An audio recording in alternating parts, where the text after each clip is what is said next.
Oh, so the microphone should be on. Let me see if. Oh, I see the camera is on. Right. Okay. Ha, got all these books unwrapped.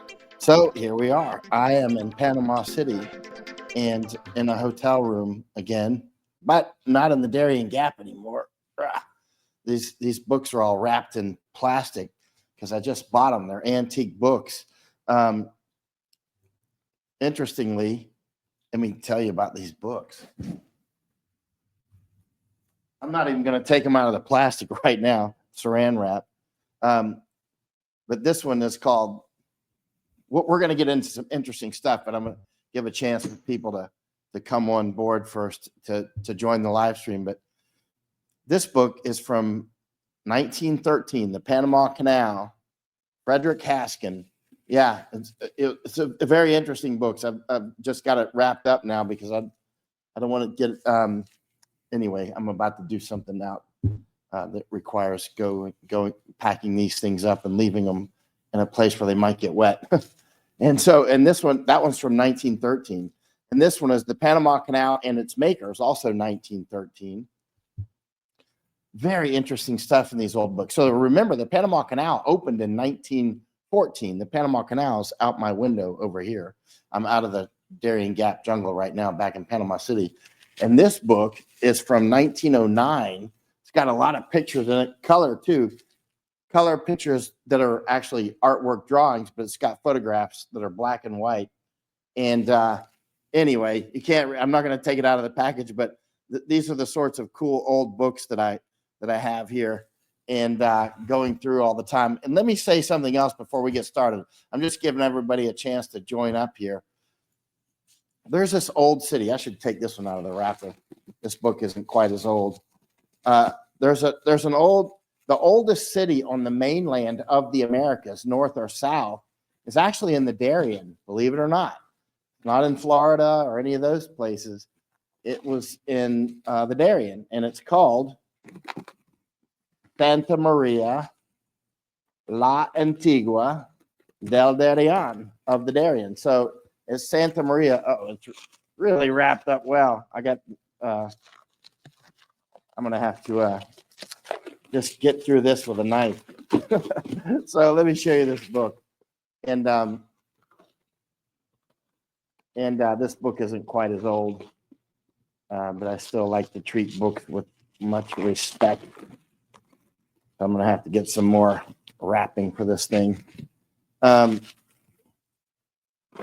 This town, Santa Maria La Antigua del Darien,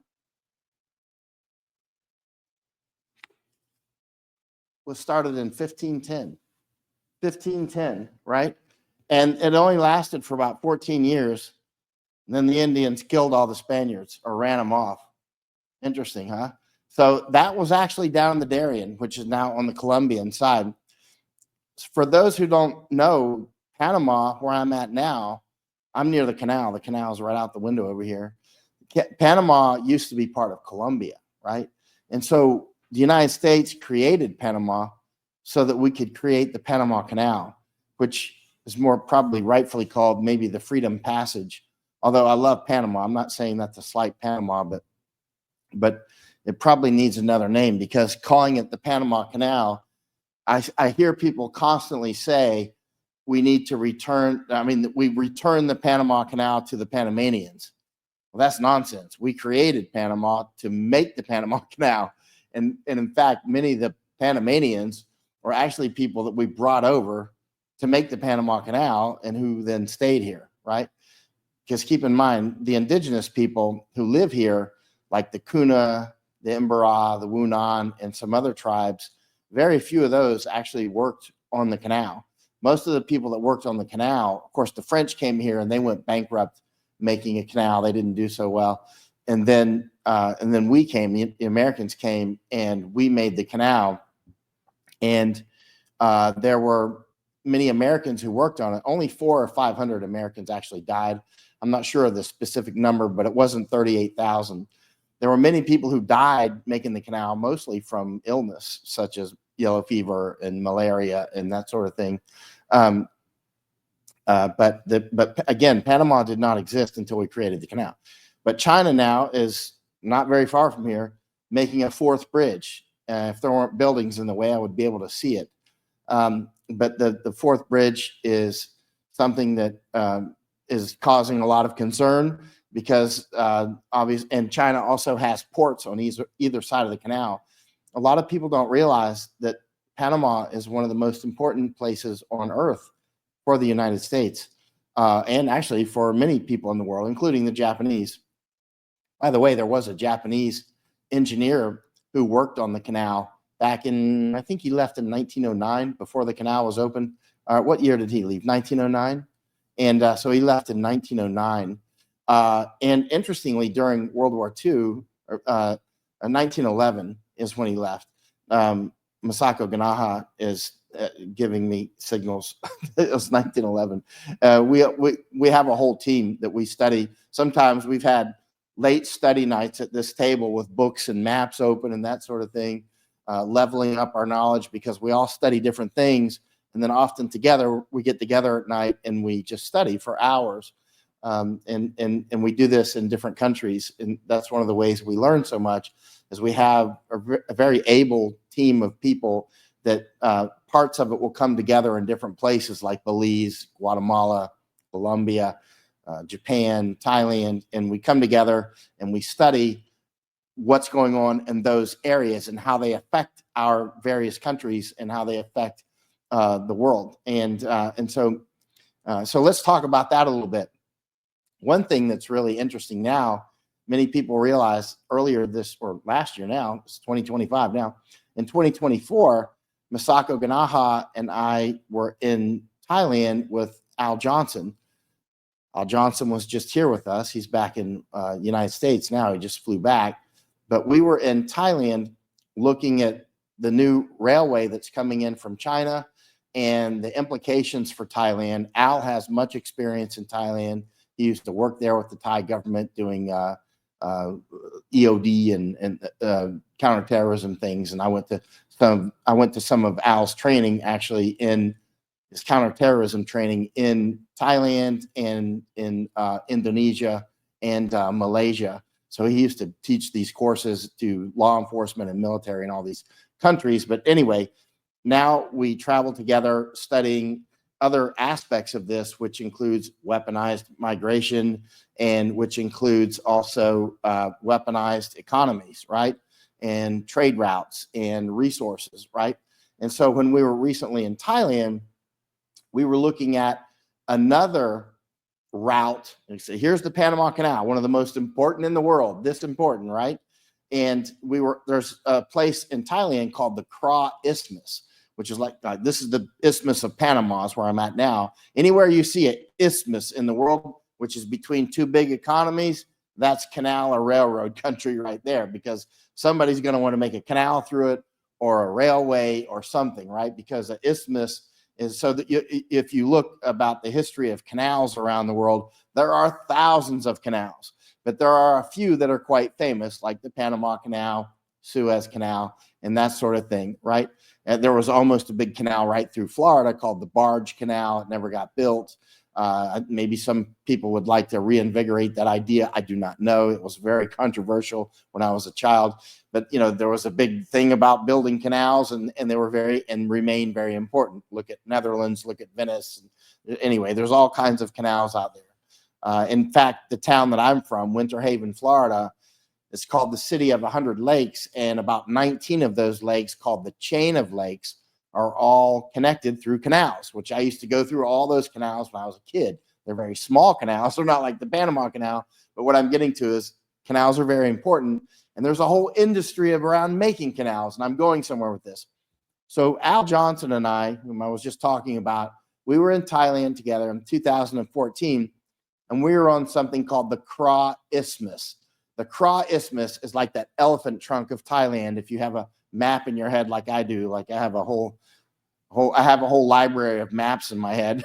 But so I'm not sure how much. So if you have a map, pull it out right now, please. It would help if you don't have a map in your head. You can start following what I'm saying. So if you have a map in front of you or on the wall or in your head, the Kra Isthmus is like the elephant trunk in Thailand that goes down to Malaysia. And on the left of that, which is the west, is Myanmar, Burma, right?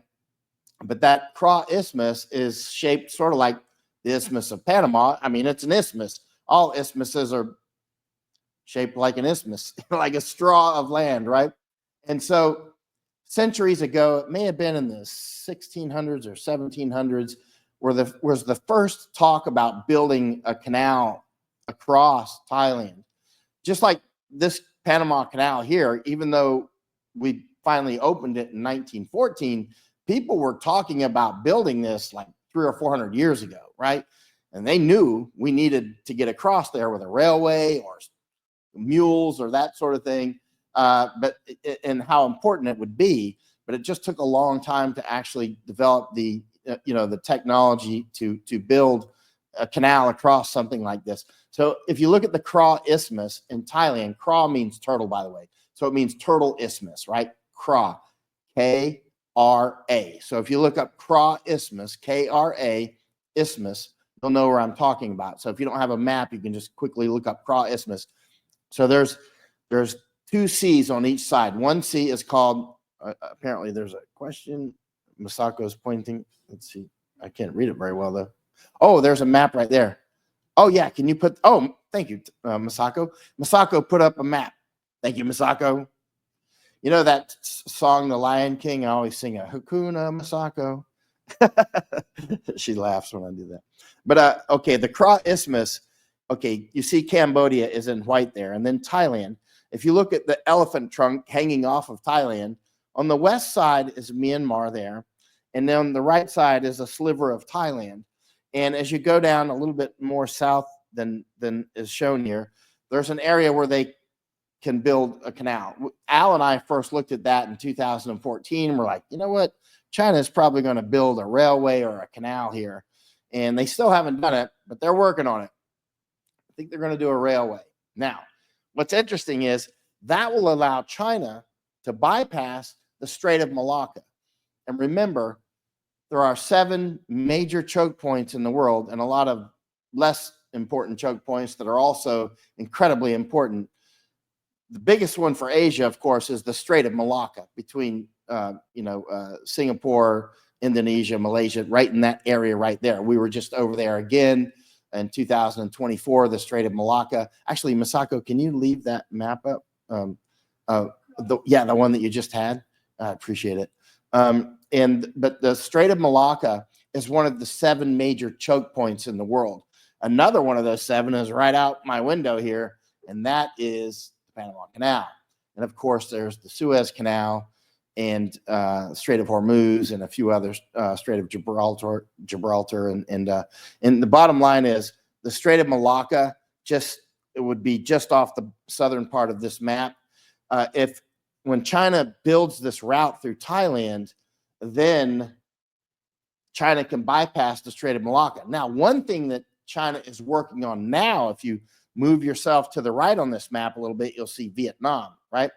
So Vietnam is that sliver of land that goes from China all the way down there to the South China Sea, so named by China.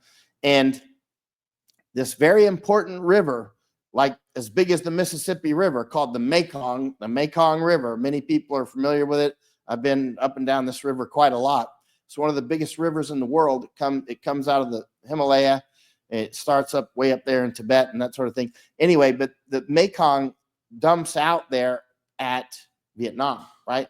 So the Mekong River Delta, the famous river delta of the Mekong, is in Vietnam. So that means anybody that wants to do trade up into the Mekong or down through the Mekong has to go through basically Vietnam's Panama Canal, which is the Mekong River Delta, right? So what's China doing?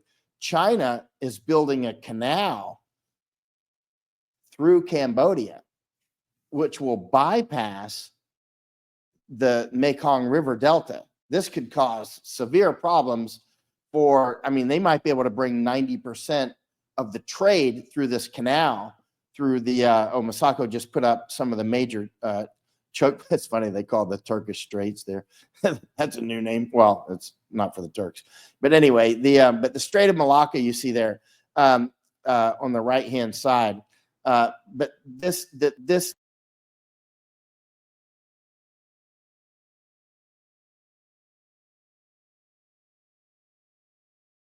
straight over through the Kra Isthmus corridor, which will start with a railway, and bypass the Strait of Malacca. This is a big deal for China. It might not seem like much, but when you see me coming around and going to all these strange places, like, why are they there now? There's no migrants there or whatever.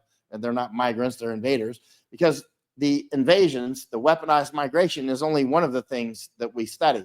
We also look at routes. We look at resources, like there's a huge copper mine close to us here in Panama.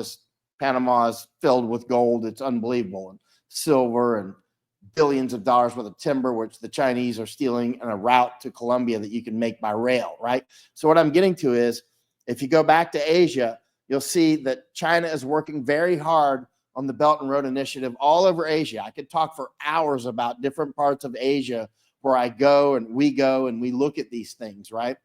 Or we were just down in Argentina for 2 months looking at the same thing, the bioceanic corridor down in Argentina. But what I'm getting to is all these different aspects. We're in a war. We're in a global war. It's a very serious war.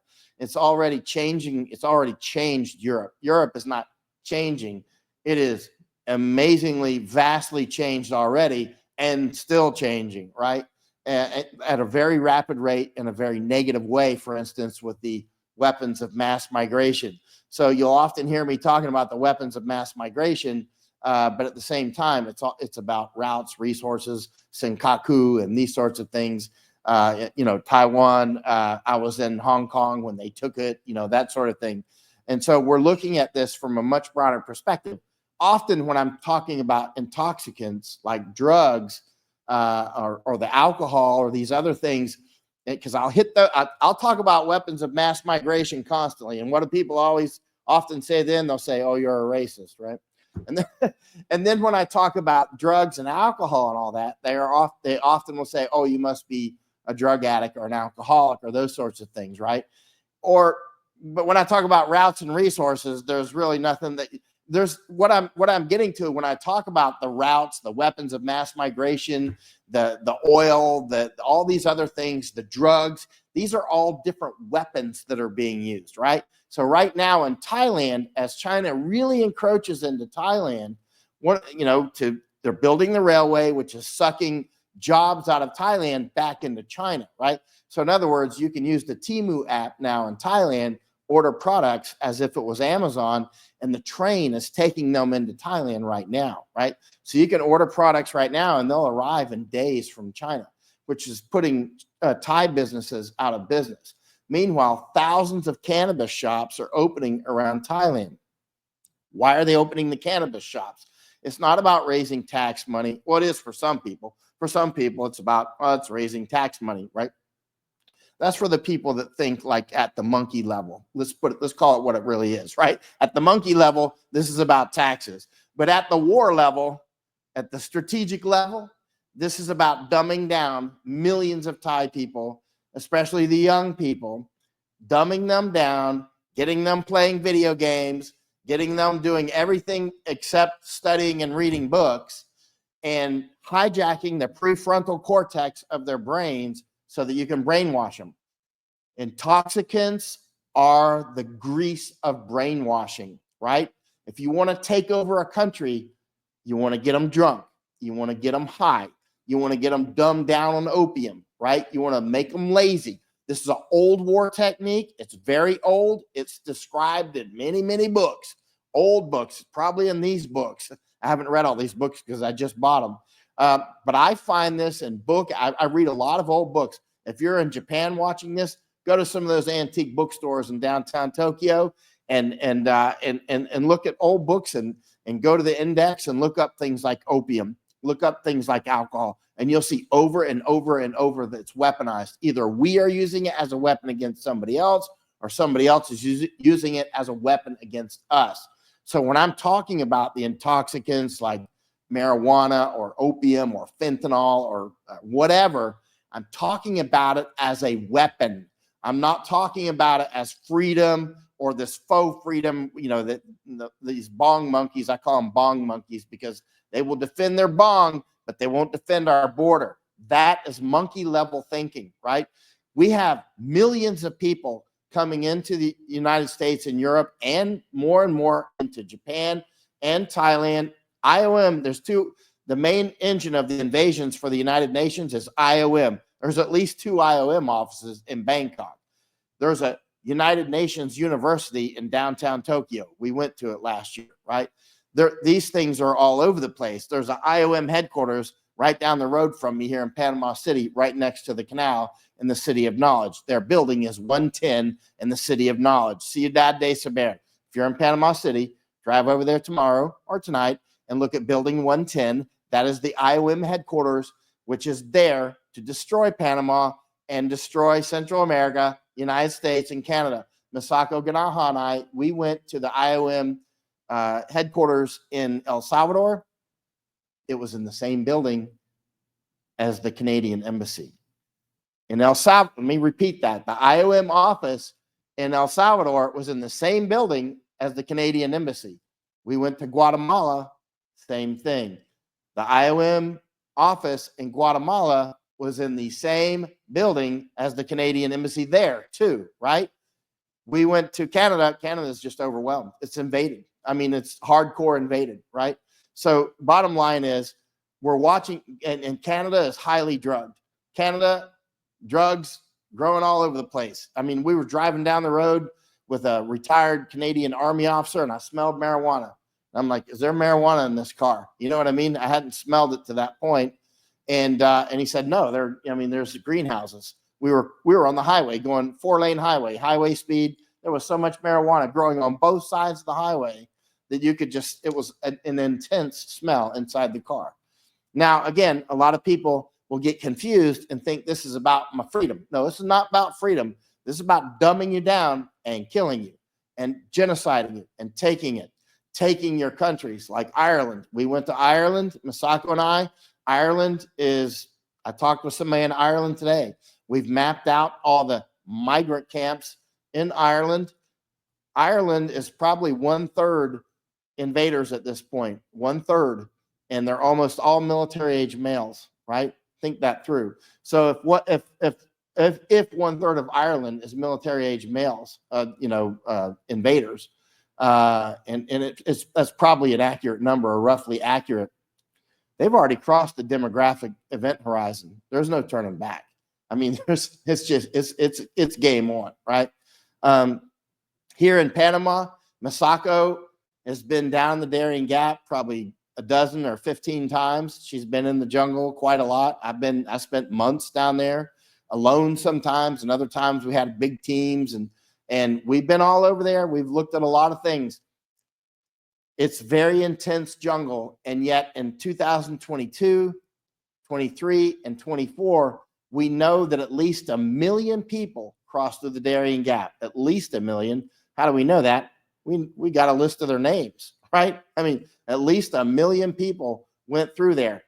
In 2023 alone, more than 500,000, more than 25,000 of those were from China. More than 25,000 came through the Darien Gap jungles in 2023 were Chinese. Now, often people will ask the smart question, which is, why would they go through the jungle when they can just fly in? They do. They fly in on student visas. They come in doing birth tourism. They come in as tourists as well, and they just stay. They come in on student work visas, tourist visas. They fly to Cancun, Mexico, and Mexico City and other parts of Mexico, and they go on vacation. And then after vacation, they go to United States. They fly to Canada and come into the United States, or stay in Canada. That you got them crossing back and forth between Canada and the United States. That's like there's no real border. I mean, it's more than 5,000 miles, right? And most of it's just forested. It's nothing there, right? And so, so the bottom line is, United Nations is doing this. And if we're deadly serious about stopping these invasions, which will kill our countries, and I mean straight up dead, not change your country or change the voting rolls. No, they're talking about genocide. Straight up genocide is what's unfolding, right? And again, weapons of mass migration. There's so many books about this sort of thing. This is not conspiracy theory. It's real, right? And so that's what we're looking at is, when this town was built, let's talk about that for a minute. This town was built in 1510, right? Santa Maria La Antigua del Darien. They don't put the del Darien in there for some reason, but Santa Maria, it's in the Darien, right? That was built in 1510 by the Spaniards. And 14 years later, the Indians killed the Spaniards or ran them off, right? Killed a bunch, ran the others off, right? But the Spaniards kept it coming, right? I found one book from 1648, found it down in Argentina. It was reprinted in the 1920s. And it talks about how the Spaniards in the 1600s were getting the Indians drunk, the indigenous people drunk, or using intoxicants. It's some kind of strange, weird concoction with toads in it and things. Anyway, the Spaniards were using that to rob the indigenous people. That's the 1600s, right? I find this over and over and over in so many books in so many countries. It's where the people who came in and invaded, the Spaniards or English or whatever, Scottish, Russians, British, Chinese, it doesn't matter. They come in with the intoxicants and dumb people down, rob them up, take their land, take their gold. You know, when Spaniards would come and show up, they go to the villages and they see the native people and they see them wearing gold or silver. Well, you know, there you go, right? That means they're coming back. If they come into your Kuna village or your Imbara village or whatever, and you're wearing a bunch of gold and silver, they're coming back with muskets and cannons, right? And before you knew it, Spain had massive amounts of gold and silver, and the British had massive amounts of pirates to rob the Spanish gold and silver. I mean, you know, that's how these things go, right? So the bottom line is there's always weapons of mass migration. This stuff has never ended. But countries like Japan have survived mostly hermetically sealed because they kept their borders intact. But using weapons, other weapons, such as intoxicants and brainwashing from these screens and that sort of thing, the Japanese are losing their edge. They're watching anime. We went over there 2 or 3 years ago, and Masako Ganaha and Chuck Holton actually interviewed a young Japanese man who had married a plastic doll. I was with them when they interviewed him. He seemed like a nice man to me, but he married a plastic doll. I mean, and we were there in his little apartment, and he was married to a plastic doll, right? And so that's brainwashing, right? He's never going to have children, of course, or anything like that. He's never going to have a family, obviously. I mean, but what I'm getting to is when it comes to the brainwashing, this stuff is intense. And so, Masako just put up a, she said, let me see if there's any questions I can answer, actually. I'm sorry, by the way, I haven't done any live streams or even posted much on Substack because we've been out in the gap. And then when I come back, it's often these incredible, unexpected and other things that happen, these meetings that we learn a lot. That's why I can answer so many questions. But let me see if I can answer some of these. Let's see here. Scroll. Oh, thank you, Jennifer, for the donation. I really appreciate it. That's how I've operated. Oh man, have you seen what USAID is doing? I mean, what Trump is doing to USAID? They are destroying USAID. I mean, ripping it out by the roots, as it were, which is great. You see a lot of these journalists, or look at BBC apparently was getting a lot of money from them, and so many of these other so-called journalists, right? I don't. Since 2004, I've paid for everything out of my pocket, and in 2005, I started taking donations, right? And so nobody really donates very much money as an individual. So nobody can actually threaten to cut me off, which many people have and have cut me off. That's why, because, you know, I say something that they don't like. Often, as you can imagine, I'm seeing things. Sooner or later, if you hang around long enough in any one spot on earth, you will get into a war, right? And sooner or later, if you follow my work long enough, you're probably going to get offended by something, right? And so it's just a matter of time, because I'm just going to call the ball where I see it. I'm not trying intentionally to be offensive, except to the bong monkeys who think that everybody should allow them to smoke their bongs or get drunk and drive as fast as they want down the roads. But you know, of course, I don't mind being offensive to them. But I'm not trying to be offensive. Often when I say, for instance, that we need to deport tens of millions of people, I'm just dead serious. We need to do it. And we need to cut USAID. I don't care if it puts 1 million people out of work. In fact, it should, because then they can get real jobs, right? They can actually work like we do. I work 7 days a week. Masako Ganaha works 7 days a week. We work very hard. We take physical risks, like real risk, where we could actually get killed, right? Like out in the jungles and that sort of thing, and with the mosquitoes and that sort of thing.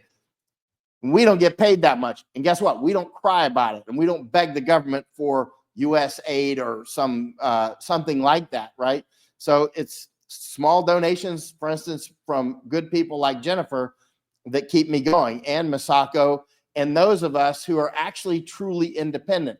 You know, it's interesting. Notice you don't see me saying, don't release WikiLeaks. WikiLeaks makes me look like a star champion. First thing I did when WikiLeaks got released was web search my name for anything that might get me killed, you know. And but if you web search WikiLeaks, I encourage you to, and my name, why do I encourage that? Because it makes me look great. You'll see this intelligence company in Austin called Stratfor in Austin, Texas. Some of their internal documents got released by WikiLeaks where they're discussing how accurate I was during the Iraq War, when I was in the Iraq War for 2 years, and how accurate and ahead of the mainstream and other media that I was. I was way ahead of them, and I was way more accurate. And they're talking about it internally on WikiLeaks, which were released, right? So that makes me look great. So WikiLeaks is great. So if it made me look bad, I'd say, you know, WikiLeaks is terrible. But Misako sending me a note, and oh, let me see what Misako is saying here. Let's see. Oh yeah, the highest. Can you pull that one up? That would be great. I appreciate it. Oh, great. So Misako is telling me some of the videos she has available and photos, and but yeah, I'm going to get to this. This is quite interesting. So this is, yeah, leave that one on, please. And but right. So when it comes to how we fund this, and that Trump or Dodge or whatever they're cutting this with, cutting U.S. aid, and look at all these journalists, quote unquote, screaming and everything. I'm like, this is great. That means all those fake people are being taken off the battlefield, while people like Misako and me, we're still here. Because guess what? Cut our aid. Release all the files. It's going to make us look super. It's going to make us look like we are, which is exactly what we say we are. We exist on donations, and that's it. And so that's why it's not that much money, though. But at the same time, we get a lot done.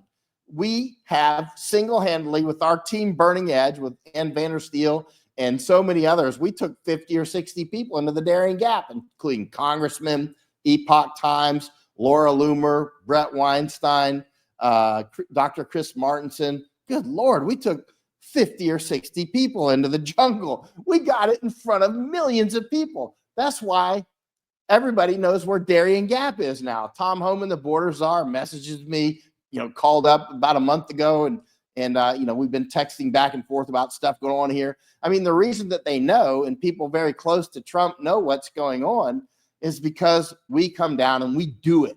We don't ask for permission.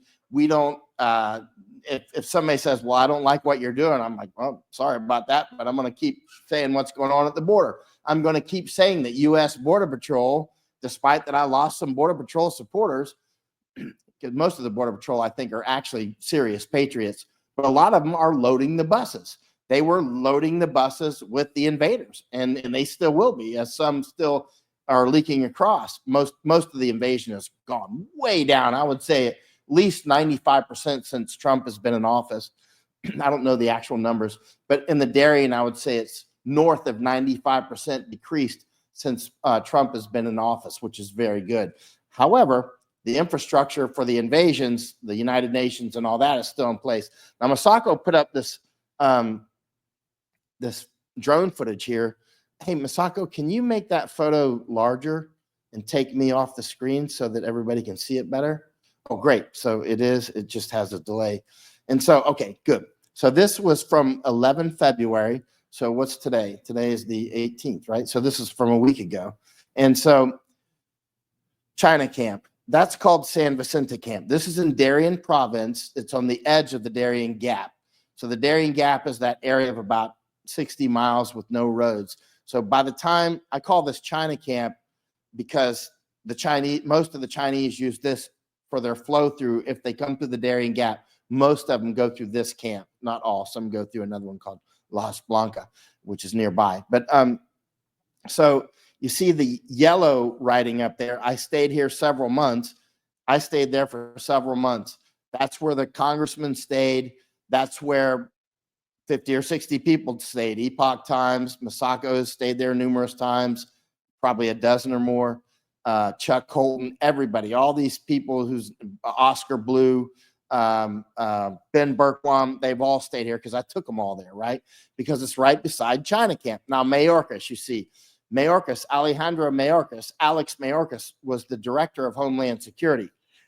Alex Mayorkas, the reason that there's a red line between China Camp, the circle around China Camp, and the circle around that thing called HIAS.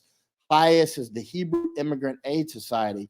The reason that circle is there is because Mayorkas used to be a board member at the Hebrew Immigrant Aid Society.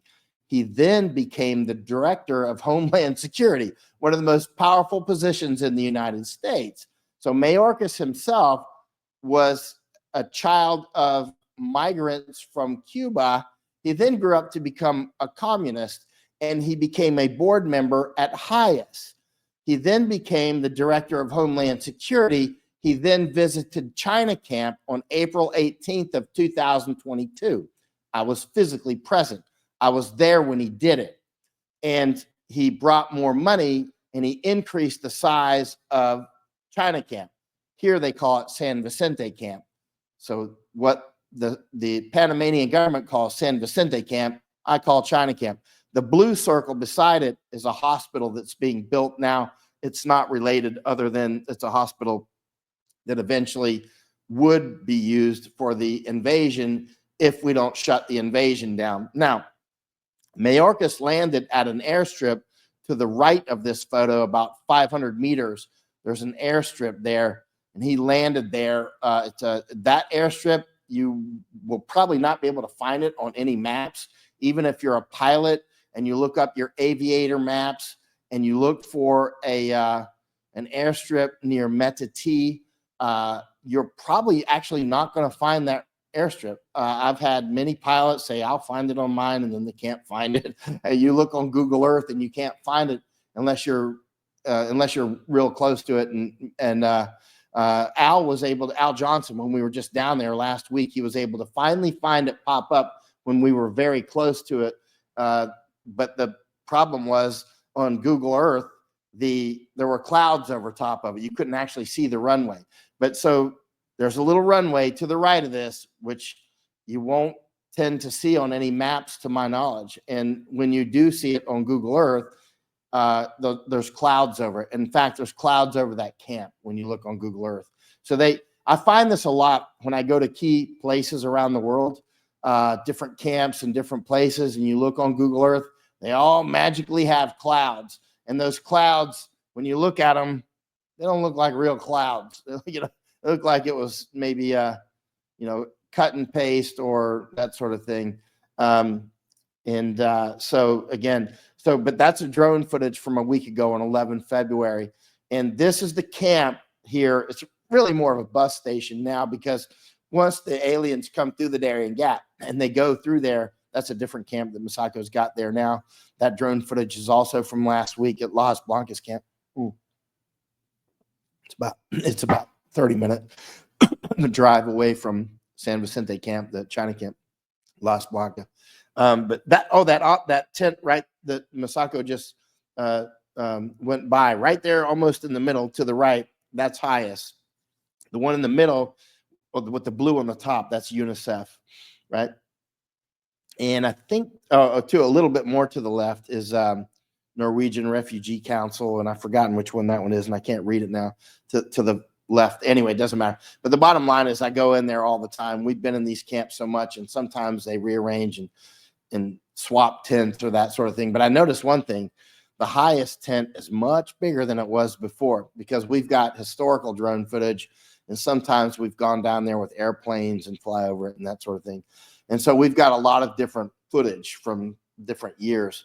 And we've watched these things grow after the United States government went down there along with the United Nations and HIAS and all that, and grew these things. Let me see if there's any questions I can answer, because otherwise I'm just rambling, and I don't want people to have important questions, and I could have answered them. Yeah, Jennifer said there's so much history that's barely known. Boy, that's true. Yeah, just imagine how much we know, like one speck on the beach. like a grain of sand on the beach. We just try to have to assemble it in some way that makes some sort of sense. Thank you, Yuri. Yuri Bezmenov's ghost. Yeah. Dennis. That's not the Darien Gap that we've been showing. It is Darien Province. Darien Province is the province that Darien Gap is in on the Panamanian side, and then there's the Colombian side of the Darien Gap. We went down there as well. Is that why Trump wants Greenland? Marla says. Actually, that has to, yeah. When it comes to routes and resources, yeah, that's what it's about. Greenland will become important. It doesn't seem important to those who aren't tracking, just like if you didn't know anything about, say, the circulatory system and that sort of thing, you might not realize how important that artery is, right? You might not realize, hey, these things are kind of important. We have this thing called a heart. You might not realize these things. Let's say if you were born into some family out in the jungle somewhere and they didn't teach you these things at all. Well, the Embra know all these things, but you know what I'm getting to. But what I'm getting to, though, when it comes to global shipping and those sorts of things, most people, their knowledge of global logistics is about as if they would not even know about our own body's circulatory system, that we have a heart, that we have veins and arteries and lungs that exchange oxygen and carbon dioxide and that sort of thing. They're really at a level that they don't even know that system even exists. And so when they look at why would Trump want Greenland, they don't actually get it. They don't get why Gaza is being cleaned of humans right now. It's truly ethnic cleansing going on. It's a true genocide. Now, I know when I say that, again, remember what I said earlier, if you stay in one place long enough, I'm going to say something that's offensive, but it is an actual genocide going on. And that's what they've clearly stated, right? That it's going to be cleaned off, right? And why? Why would you expend all of this political and other capital and commit these huge crimes? Why? Well, it's pretty simple. There's a lot of energy off of Gaza, a huge amount, and there is Suez Canal. If you're going to take the Suez Canal, it's right there, right? And there's a clear intent to eventually take the Suez Canal, right? There is also a clear intent to build another canal called the Ben Gurion Canal. The Ben Gurion Canal will go right through Israel and Gaza, right? And part of that route, anyway, bottom line, Gaza, right? And so, yeah, there you go. And sorry, my nose is itching. The Ben Gurion Canal, and also there's the Indo-European corridor. The Indo-European corridor on this map, let's see if there's a starting point for it. Well, it doesn't show one, but if you see where Strait of Hormuz is written, if you look at roughly the A on Strait of Hormuz, and you look at India is that big glob that hangs off of South Asia. That's approximately south of that A is where Mumbai is, right? I told you I got a map in my head. You wouldn't believe how detailed these maps are in my head. But the Mumbai is south of the A somewhat, right? North of the M, roughly where the M is, actually. Closer to the M than the A. But anyway, the Strait of Mumbai, the Indo-European corridor will go through from India up through the Strait of Hormuz, and right there, go through UAE, through Saudi Arabia, through Jordan, and through Israel, and through Gaza, and through Haifa, right? So Haifa Harbor in the north of Israel, right? So what I just said, when it comes to Gaza, there is a lot of energy off of Gaza. There is the Suez Canal nearby. There is the ability to build the Ben Gurion Canal and to facilitate the Indo-European corridor through there. So you got to keep in mind, when you're living on Gaza, you're living on borrowed time if you're at war with anybody around you, because they're going to take that land. And because, you are basically a almost defenseless lamb. Not defenseless, obviously. They put up one heck of a fight. That's a lamb with machine guns, and tunnels. But You got massive pork chops around your neck. You got that energy off Gaza. You got the land itself and the beautiful beachfront. You've got the Suez Canal nearby. You've got the ability to build the Ben Gurion Canal. You got the Indo-European corridor. You got lots of farmland there that can be irrigated and that sort of thing, right? So now let's get back to Panama, where we are right now. Panama has got this incredible canal out my window. It's got gold running in the rivers. This place is famous for the high purity of its gold, right? Huge amounts of silver.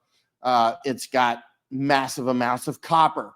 It's got billions of dollars in trees, what the Chinese are stealing now.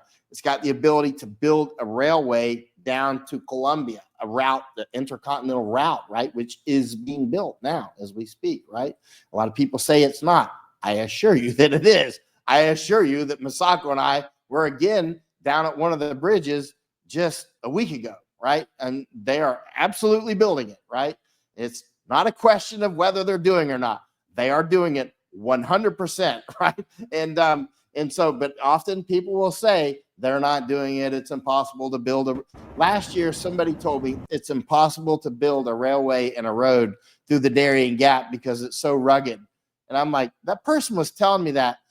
We were standing right beside the Panama Canal, literally standing beside the Panama Canal, and somebody is telling me it's impossible to build a road through the Darien Gap. I'm like, you realize you just told me that while we're standing. That's the bridge right there that Misako has put up on the screen. That's near Yavica at the end of Highway 1. That's last week. That's brand new footage. That's one of the two bridges that are being built right now over Rio Chuquinaca, the river Chuquinaca River, right? So that's near Yavica at the end of Highway 1 last week. That's the bridge. Does that look like a little bridge for Yucca? When we went there last year, the foreman said they're building it for Yucca. They're going to build it so that they could bring Yucca over. I'm like, Yucca? What do they got? Like guns on the front of the Yuccas? I mean, it's going to be big enough for, to take all those trees out of the Darien Gap is what it's going to be big enough for. But in any case, again, somebody told me it is impossible. Many people have told me it's impossible to build a road and a railway through the Darien Gap. But one guy told me that while we were standing right beside the Panama Canal. Remember, a lot of people thought the Panama Canal would be impossible. It bankrupted France. We came in and did it and opened it in 1914, back when we didn't have the tools we have now, and opened it it's child's play to build a road and a railway to the Darien Gap. It is child's play, and it will ravage that incredible virgin jungle as well. It's easy to build it. People that have been driving around in places like Missouri and Mississippi and Louisiana and those swampland roads, that's what it's like down there. You can easily build the roads. I've been to places like Norway and Netherlands where impossible things were done centuries ago, right? Pyramids, stuff like that. So, the idea that it's impossible is actually kind of silly. It's just a matter of whether you want to do it. And now there's people that want to do it, and they're overcoming the legal and other objections, the political objections. The only reason there's not a railway and a highway through the Darien now is political and legal objections. That's it. Full stop. And so it's going on. So let me see here. Oh, Misako, can you put up that truck with the trees? Let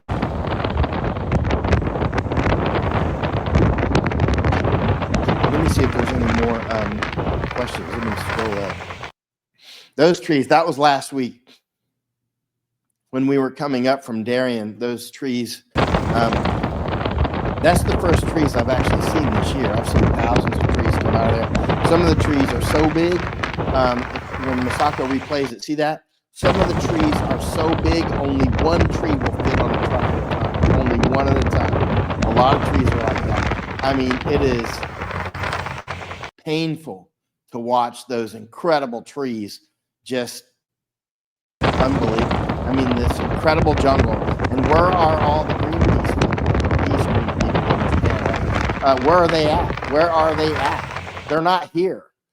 As virgin jungle is destroyed, they're not here doing anything. They're just letting it happen. It's sad. When the trees are gone, the Embera Indians are gone. And when the Imbra Indians are gone, the trees are gone. Look what happened to the natives in Hawaii. They're gone. I mean, they're still there. But, you know, Brother is, as he would sing, now it's condominiums, right? That's what will happen in the Darien Gap to that incredible, beautiful, virgin jungle, massive trees you wouldn't believe unless you've been in virgin jungles. Then you know exactly what I'm talking about. And when they fall, it sounds like thunder in the jungles. I've been out in places like Borneo where they're cutting those things down.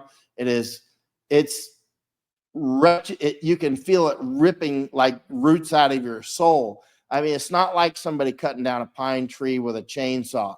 We're talking trees that are, I don't know how old, but one tree, boom, entire ecosystem of that tree crashes and is gone. And you know what happens afterwards? Often it's desert.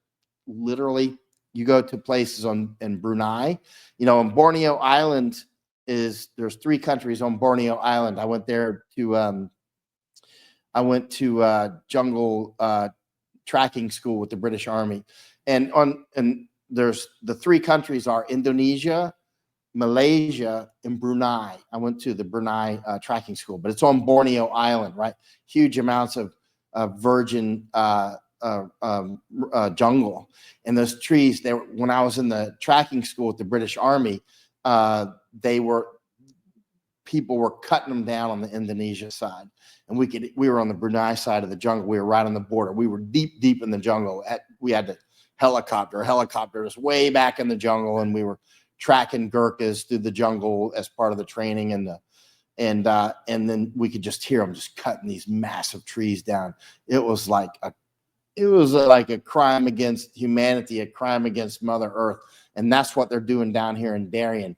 They are destroying the jungle. A huge amount of jungle from Panama is already gone.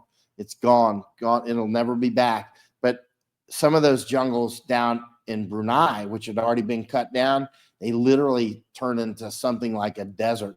It still rains there, but there's really nothing growing there. It's just like, because sometimes there's the biologists and the people that spend, like Brett Weinstein, who spends so much time out in the jungles, typically love jungles like I do. You fall in love. You know, many people are very afraid of jungles. They're afraid to go with us to Darien Gap and all that stuff because they're so afraid. But I love jungles, right? But remember, the jungle has no friends. It has no friends. It has no enemies. The jungle is neutral, as it were. In this is the title of an old book. The jungle is neutral. A lot of the jungles have very little topsoil, actually. So when you cut it down, and you know, if it's on the hills and the mountains, it just washes that soil away, and then it's gone. I mean, there's not even little twigs growing around. You know, it's really horrific. Actually, in Afghanistan, where I spent 2 years, old stories from the Afghans, they say, you know, this used to be huge forest. A lot of the desert down there, they're like, this used to be huge forest, but then people came in, chopped the trees down. They brought sheep and goats, and they ate and they said those made the desert. And like the animals eating their, anyway, now it's massive desert, but I don't know if it's true. But that's what the Afghans say. The old stories when I was out with the Baluch people and the Pashtun people said the same. The Baluch and Pashtun people, because I asked them many times, was there ever a forest here or that sort of thing? I would ask that because I wanted to hear old stories, and yeah, I mean, every one of them would say, oh yeah, it used to be great forest, and it's gone.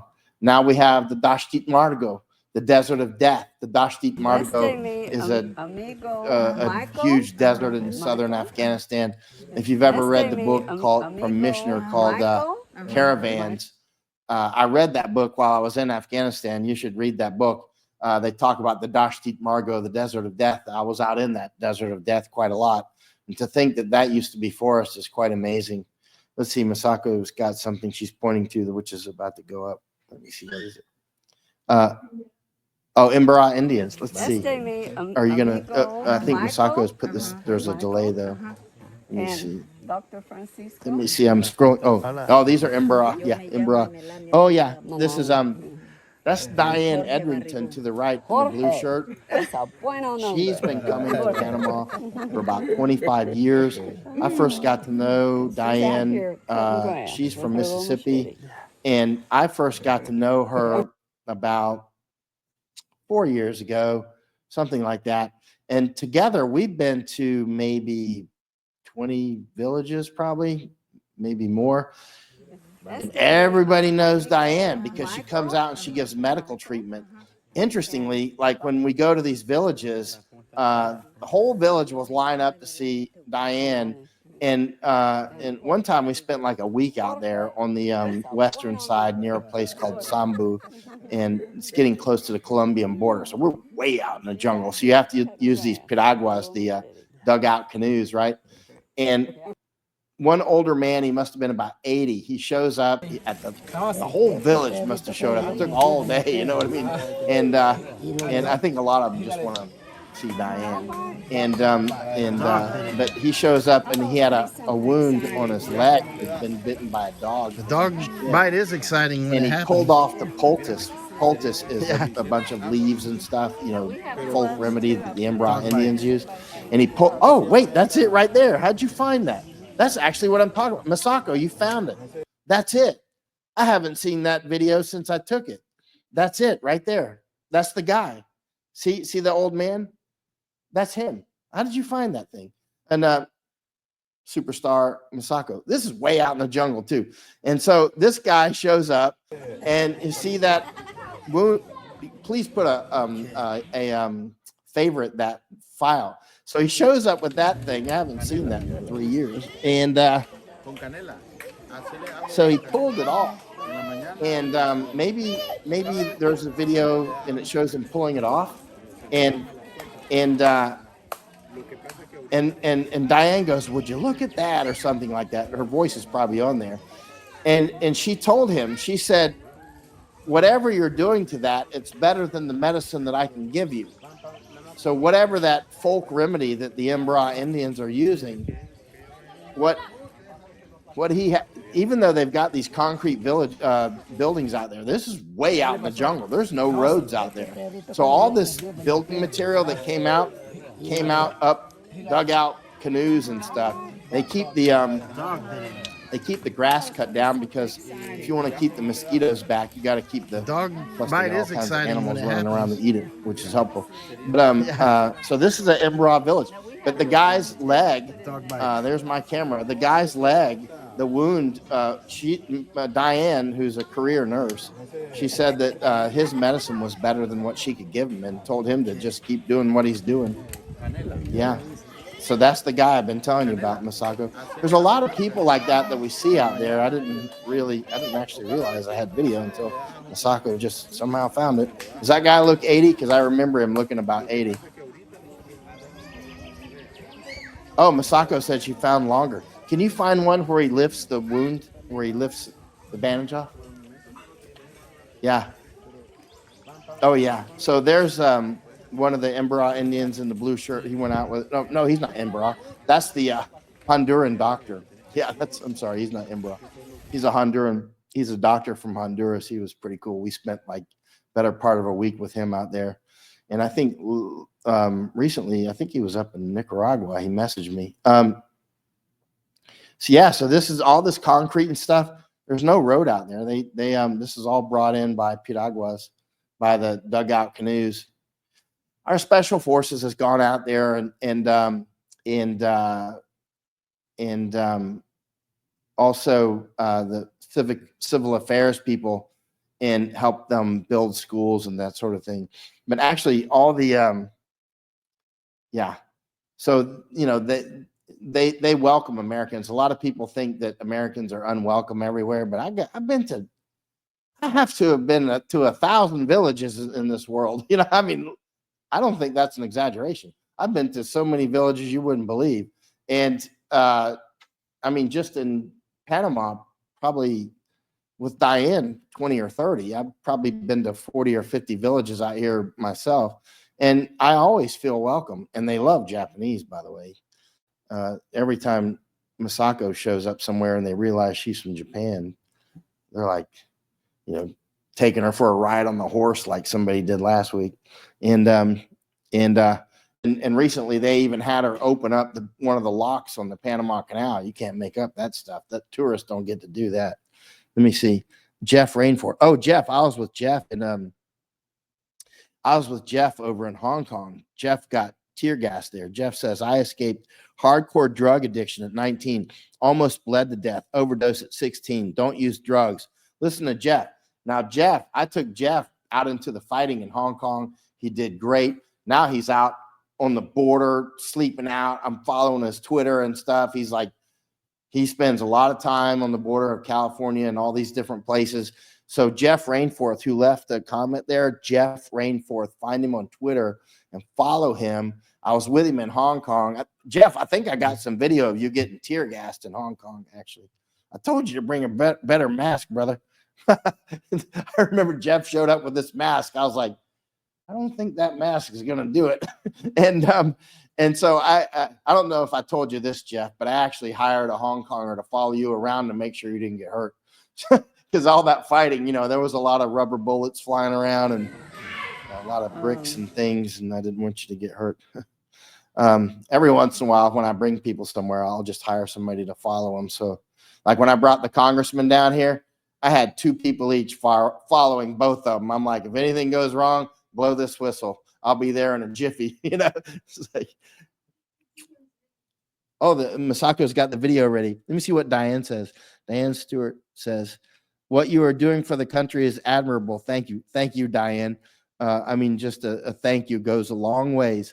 And Jeff Rainforth, Rainforth, follow Jeff Rainforth. I mean, he spends so much time out on the border. Marla says, so concerned for our young people in USA being stupefied. I know it. And there's too many people that want to be young, like they act like a university professor or whatever, acting like he's a 19-year-old, like they want to fit in and be cool. Are you kidding? I mean, seriously, I remember one of my Green Beret teammates, Danny Howe's his name. I remember he was going to some university classes and he came back and he was like, you know what? This university teacher, he's trying to be cool like the kids.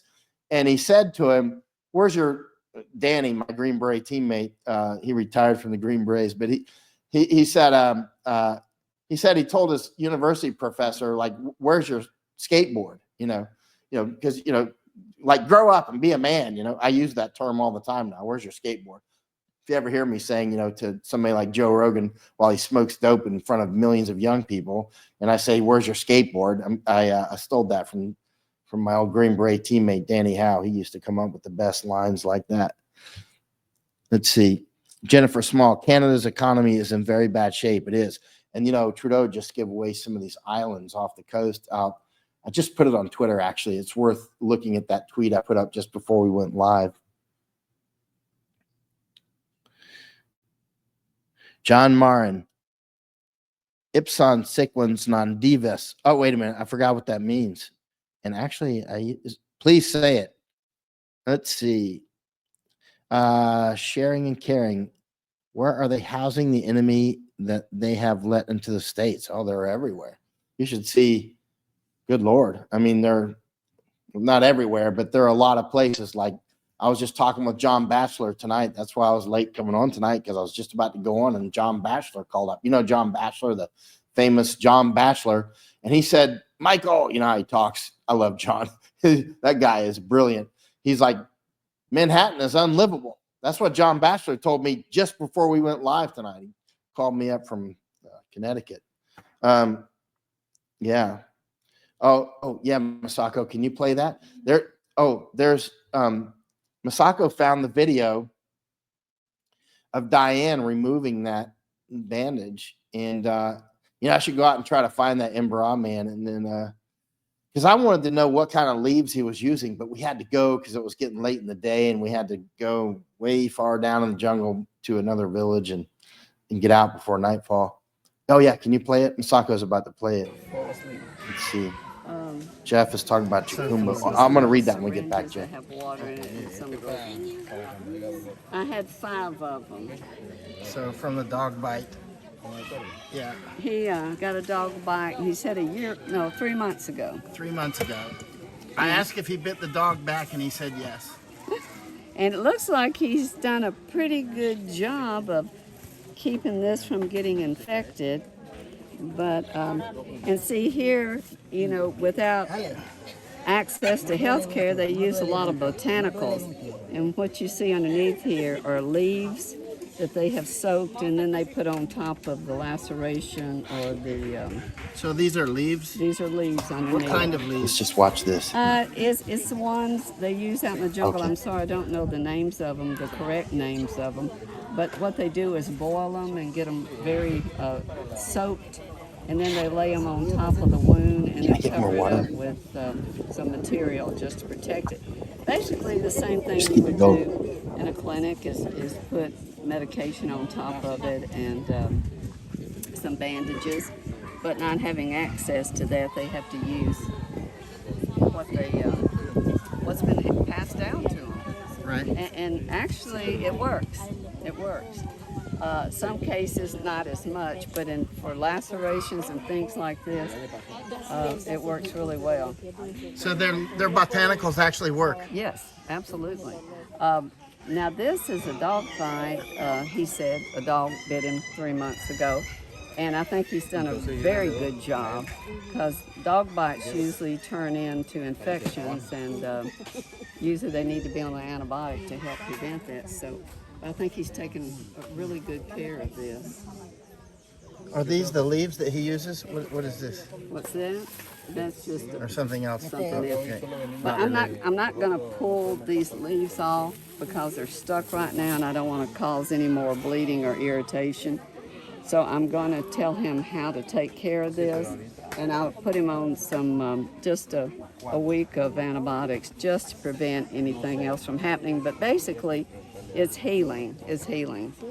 But we'll give him some medications just to help with it, prevent it from getting worse. But they do a real good job. And Does he have any of the leaves that he uses? At home? Any of the leaves that he put on it? Does he have some that I can make a photo? Dice que si see those tiene. leaves and things. Okay, you see, am I unmuted? Oh, good. You see the man to the right that I just asked, does he have any of the leaves that he used? The man to the right, and right there, that man his name is Raul, and he's actually an Imbra Indian. Raul is, and so he's speaking. I think he was speaking Imbra to him. I didn't hear it well enough, but most of these Imbra Indians speak Spanish, but the older ones, like this man, he will speak Imbra. So I think Raul was speaking Imbra Indian to him. Now Raul, I know Raul. I've had dinner with him and his mother, and they're in a totally different village, like very far away. And Raul, he after this time, he went up to Florida and he went to flight school. So Raul now is a pilot. And so I'll do a little advertisement for Raul now.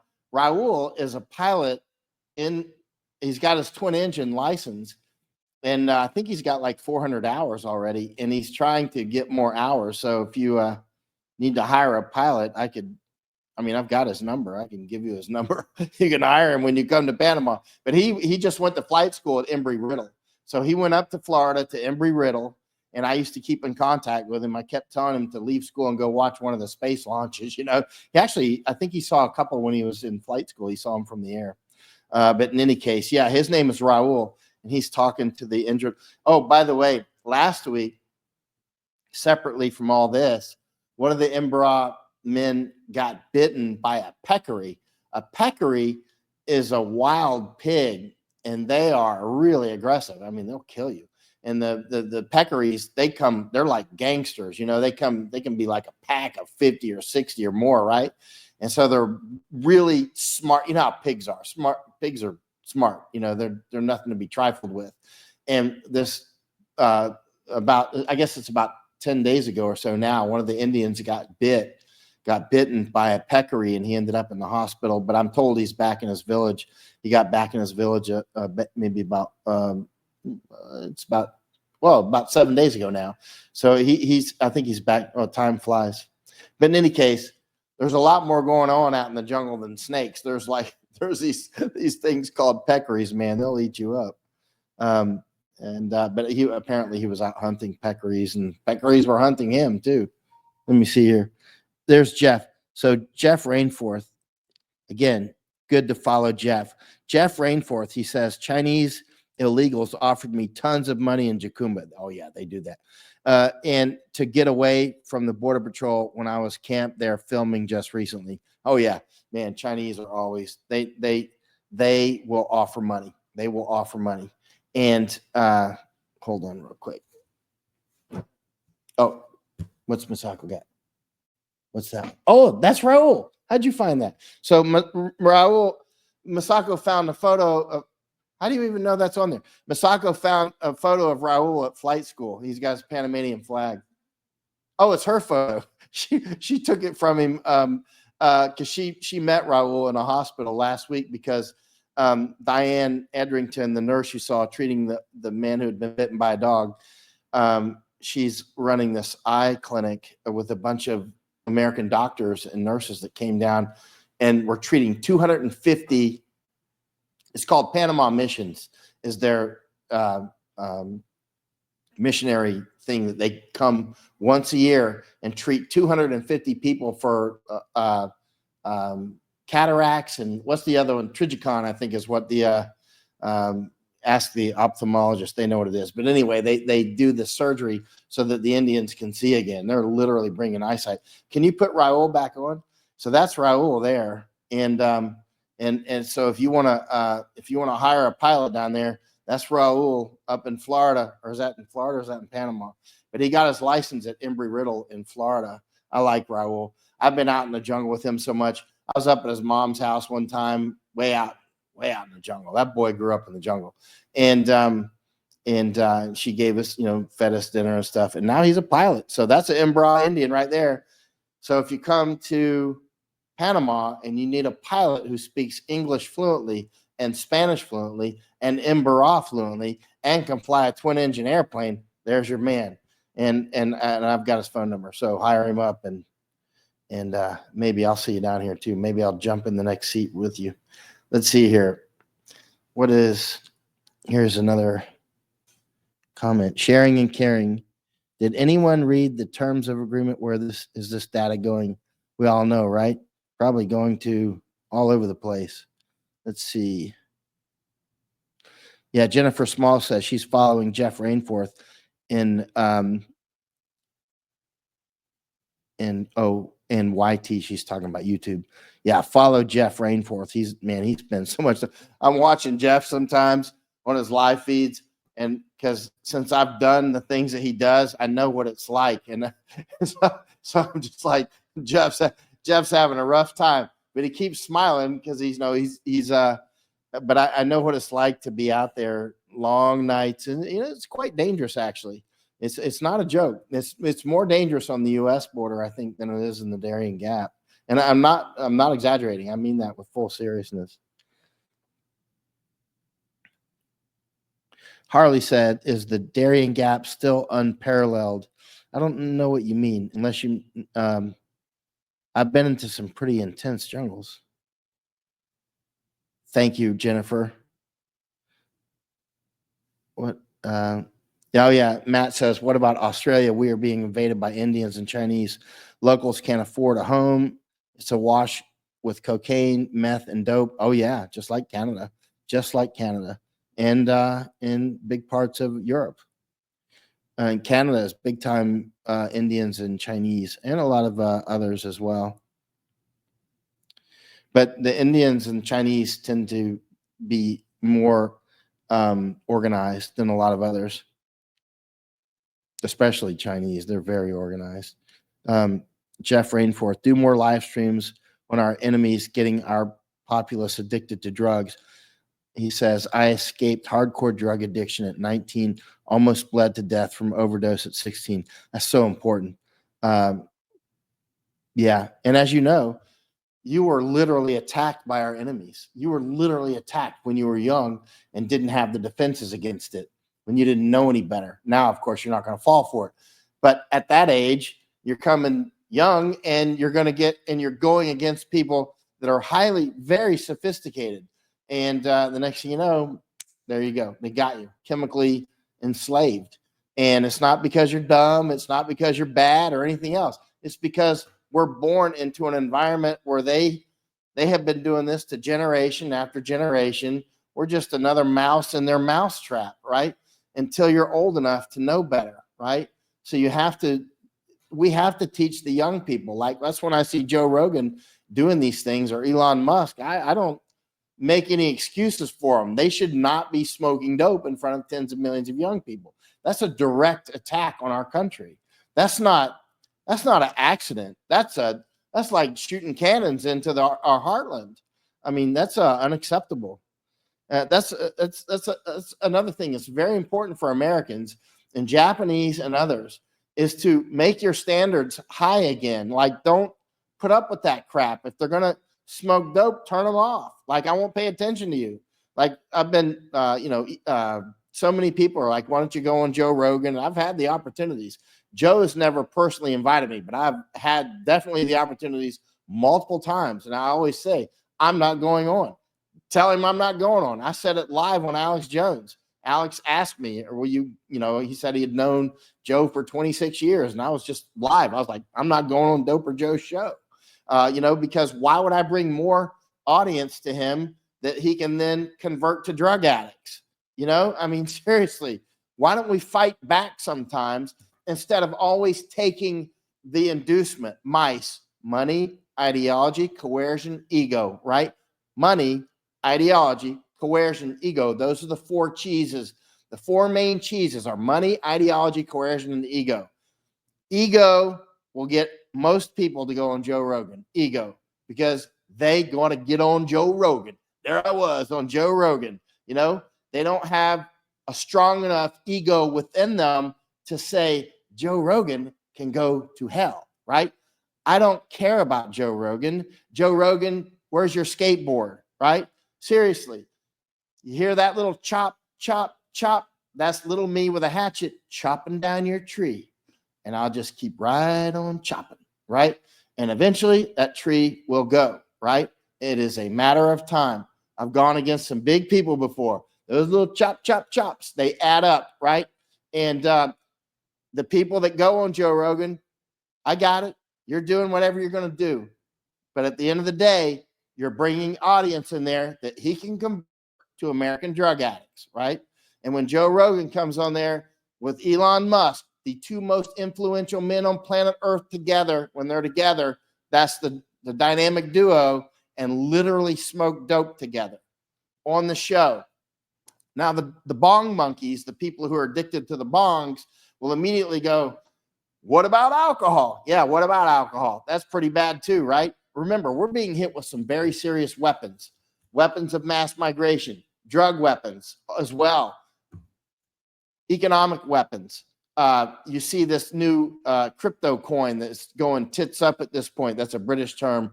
And you see Malay down in Argentina, was behind that. And now, according to an article I read earlier today, it may have lost 4.4 billion with a B dollars. I don't know. But anyway, suddenly Malay was behind it and boom, it just went off the cliff, right? That was another clear something was wrong. You know what I'm saying? We're being hit with many weapons. We're being robbed. We're being chemically destroyed with the weapons of mass destruction, which are the drugs. Alcohol and drugs are all the same intoxicants, right? And so bottom line is, listen, Jeff Rainforth, you were an addict at 19 and you're not anymore. When we were in Hong Kong together, you were taking your chances out on the field, and I saw what you were doing. Your work was excellent, and that's why I follow you now, because the stuff that you published about Hong Kong was accurate, and you were taking your chances on the front line, and now you're doing the same thing down on the U.S. border. You're fighting. You're not out bent, stooped over, and still a drug addict. Somehow you fought your way through it, and it had to be you. Nobody lifted you out of that. Nobody got you into it except through trickery. Through trickery, they got you into it somehow. But you had to get your way out of it, and you got your way out of it. And now you got the strength and guts to take a lot of chances down on that border. I mean, because I know how dangerous that border is. I remember one time you were being threatened. Jennifer Small says, I think a lot of people would like to subscribe to your Substack. I found it almost by accident. Oh, you know what? I might have forgotten to put that subscribe button there. There's a subscribe button, but you have to select it. And one thing that I'm terrible at is actually raising funds. It's I'm not James O'Keefe. I don't know how to dance and all that stuff. So I mean, I'm not saying something bad about James, but some of the people know how to raise tens of millions of dollars. I spend more of my time like reading books out in the jungles, endless meetings with literally, well, you wouldn't believe it. You'd have to be there. But anyway, there's a reason why we know what we're talking about and why we predict things often years in advance. Like, for instance, Nord Stream would be destroyed. Masako and I were in Germany twice at BASF predicting that in advance, and Groningen Gasfield in Netherlands in advance, that Darien would become a major invasion route and that there would be some dramas over the Panama Canal. We've been down here for 4 years, coming and going all the time, because we knew Panama was going to be a major thing. And by the time that happened, we needed to know as much as we could about it. And this is far from over in Panama. Trust me on that. Or I wouldn't even be here. Let's see. Sharing and caring. Yes, Michael. Who out there in the media has the courage to report on anything? Yeah, and just imagine what's happening to them. That is the truth these days. Sharing and caring says, looks like 99% are bought and paid for. I would say that's probably about right. Linda is asking, Jeff, what's your Twitter name? I don't even know. I mean, I follow you, but I don't know your Twitter name because I follow you, and therefore it pops up. And whenever it pops up, I'm like, what's Jeff up to? Actually, you should come down with me to Darien. I mean, we were together in Hong Kong. I can't take you this time because I'm about to punch out. But next time. Actually, recently I said I'm not going to take anybody again down to Darien, and I might not do that. But maybe I will. I'm not sure. It depends on a few things. But there's so many other things cooking off in the world, and it takes a lot of time and effort to take people into the jungle. It's not like, hey, I'll meet you at the airport and we'll go off into the jungle. It takes a lot of arrangement for me. Like, if something happens, you're my responsibility. You know, I can't get people killed and all that. Makes me feel bad, makes me look bad if I lose somebody in the jungle. So I haven't lost anybody yet. Nobody's been killed. Nobody's been attacked by a tiger or even a migrante. Thorium, my favorite element. U.S. war against Russia, not working out. So U.S. sending a $500 billion bill to Ukraine. There's something in the way. I can't read that. Isn't that great? He says. Yeah. Ukraine. What a idiotic war. Jeff's Twitter is @Liberty_Clarion. Actually, just scroll down so you can see it, and definitely follow Jeff. Am I on Venmo? Yes, I am on Venmo. I don't know if Jeff is.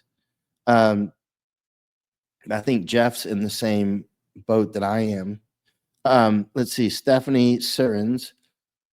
Harley, there are no roads through the Darien Gap.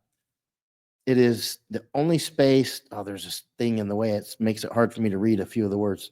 And it just disappeared. I just lost your comment. I was reading it and it disappeared. Well, it's gone somewhere. And in fact, I just somehow scrolled to the bottom by accident. I think the thing that I hit made me go to the bottom. American Tactical Civil Defense. Matt, you can find excellent analysis about the Chinese Canadian gangs here. Oh, man. Thank you, Matt. Love your work. You have rare skills and insight to the fight. We are constantly out there on the front line, sharing and caring. Those that suck on them puff out. God knows what makes me sick. And yeah, the whole drug thing, man, it's just, there have been people that wanted to join me on the border before, and I've said, come on down. And the people that, if I get any whiff of alcohol or drugs, I'm like, that's it. No second chances. If I smell marijuana or alcohol, that's it. I don't want to see you again. Right. Come back when you don't do that stuff anymore. Don't come back when you're not doing it today. Come back when you're not doing it at all, because the things that we do are dangerous, right? And we have to be alert, right? There's all kinds of things that can go wrong.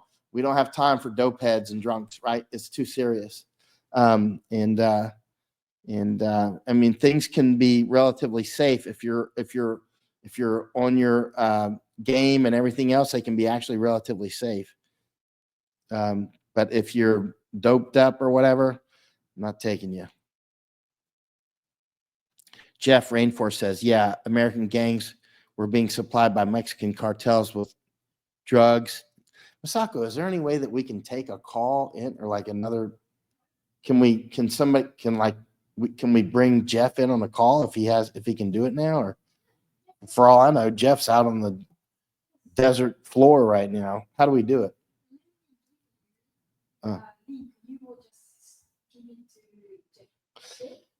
Jeff, Masako is going to give me a link, and somehow I'm supposed to get that link to you. I'm not sure how to do that, but we can figure it out. Oh, via Signal. In that case, Jeff, are you on Signal? Have we contacted on Signal? Or is it? Yeah. Oh, okay. But I've got to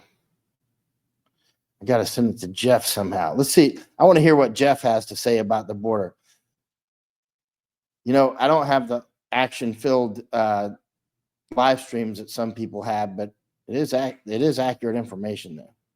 But thank you, Masako, for doing all these things that you're doing here.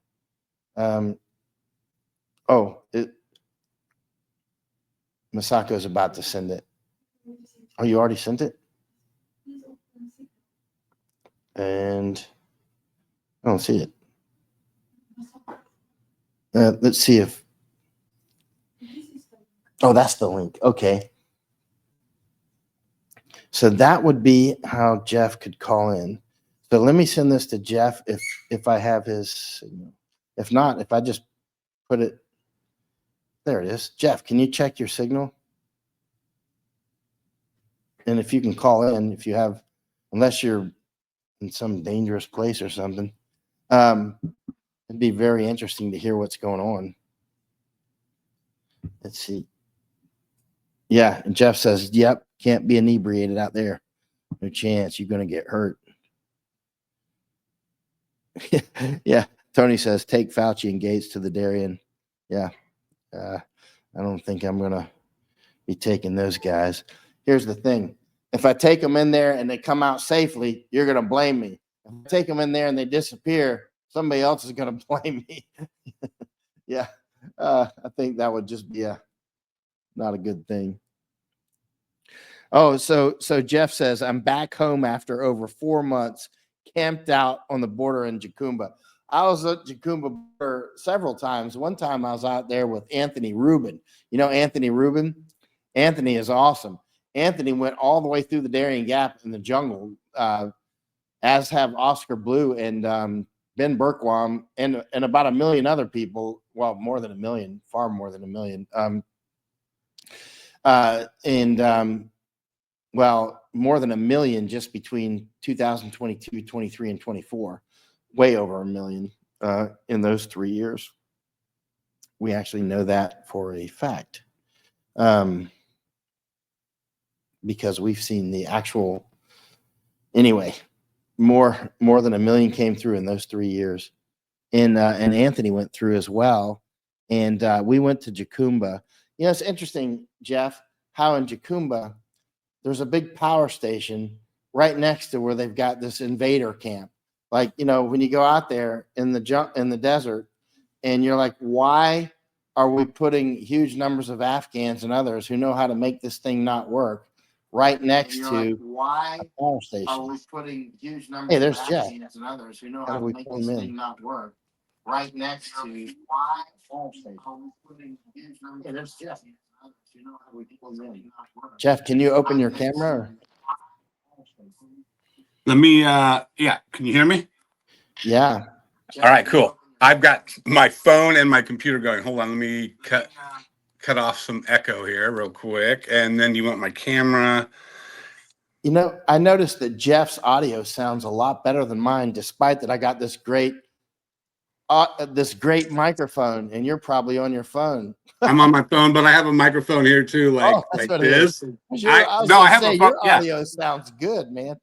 it's an iPhone 16, whatever the latest, and it's really great. So Yeah.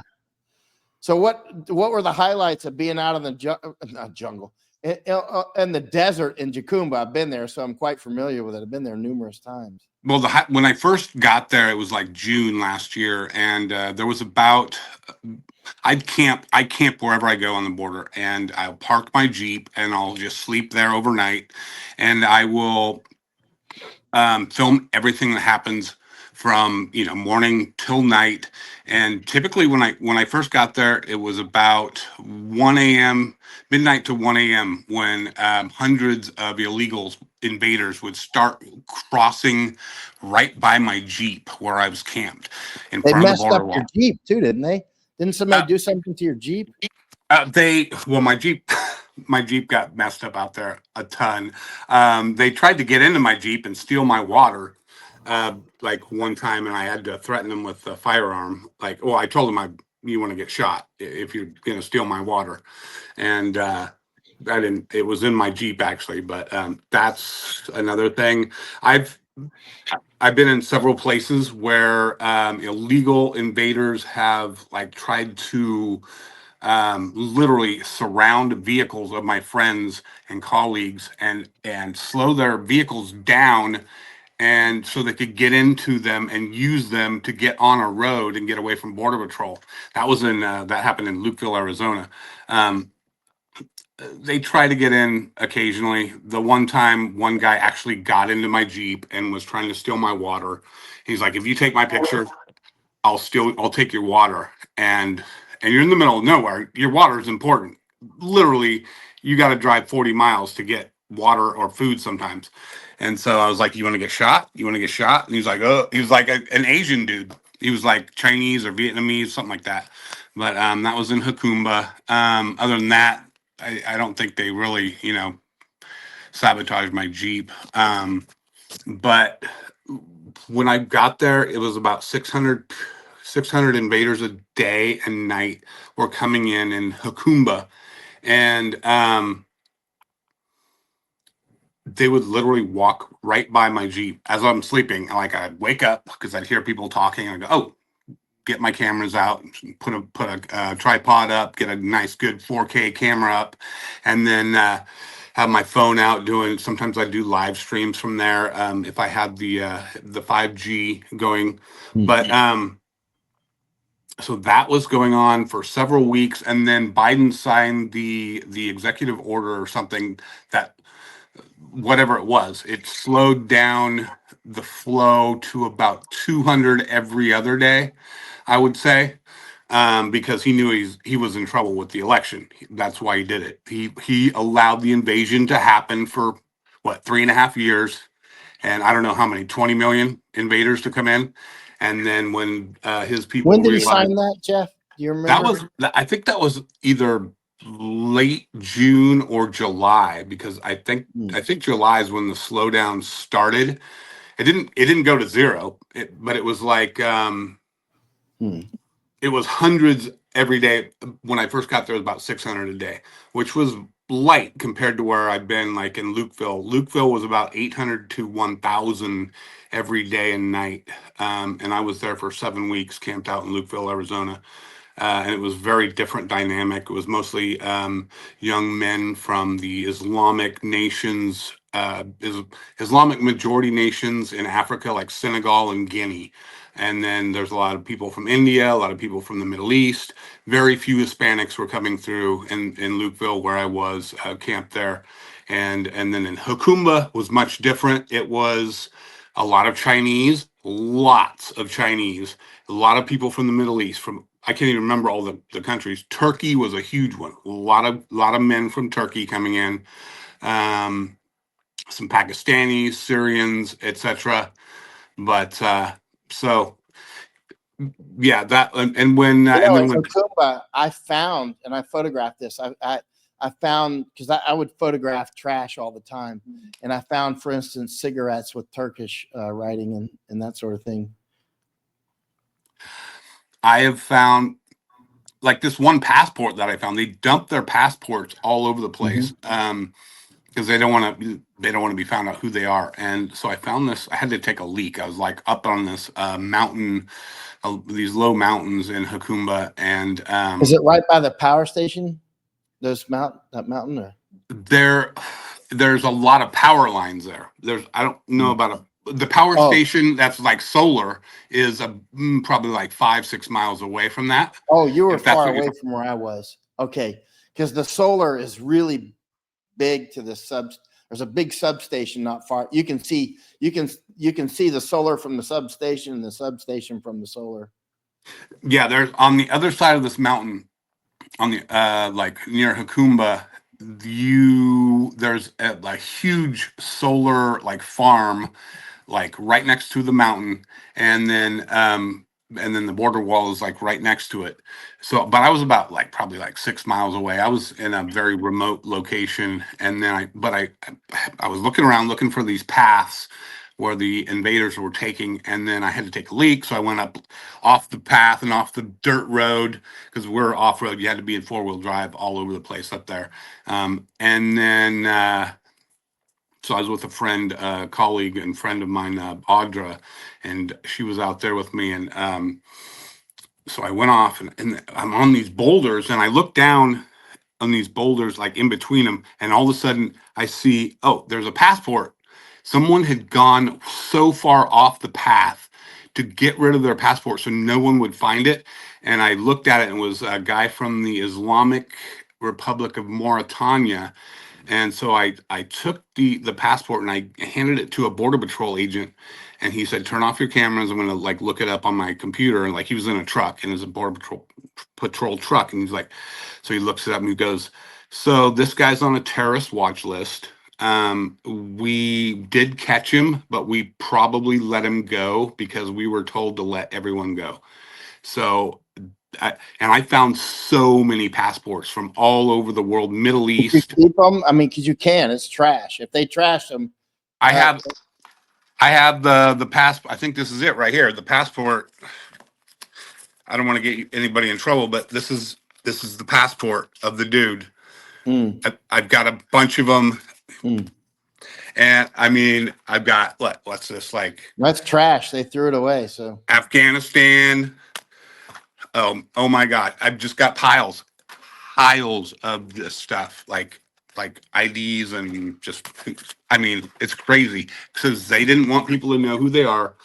Like, who Right. knows how many of them were terrorists? right. Yeah, Yeah, a lot. I mean, lot. And right now there's still Iranians coming through the Darien Gap right now, or at least as of last week there were. We left last week on the Wow. 11th. We left on the 11th of February. Yeah. That's crazy. Yeah, they're still coming through from all over. Not in large numbers like they were before, but Right. still, I mean, we've just let millions come through, as you know, right? Yep, the Biden, Kamala, the leftists, that's what they wanted. And then they wanted to give them an amnesty. They wanted them to vote.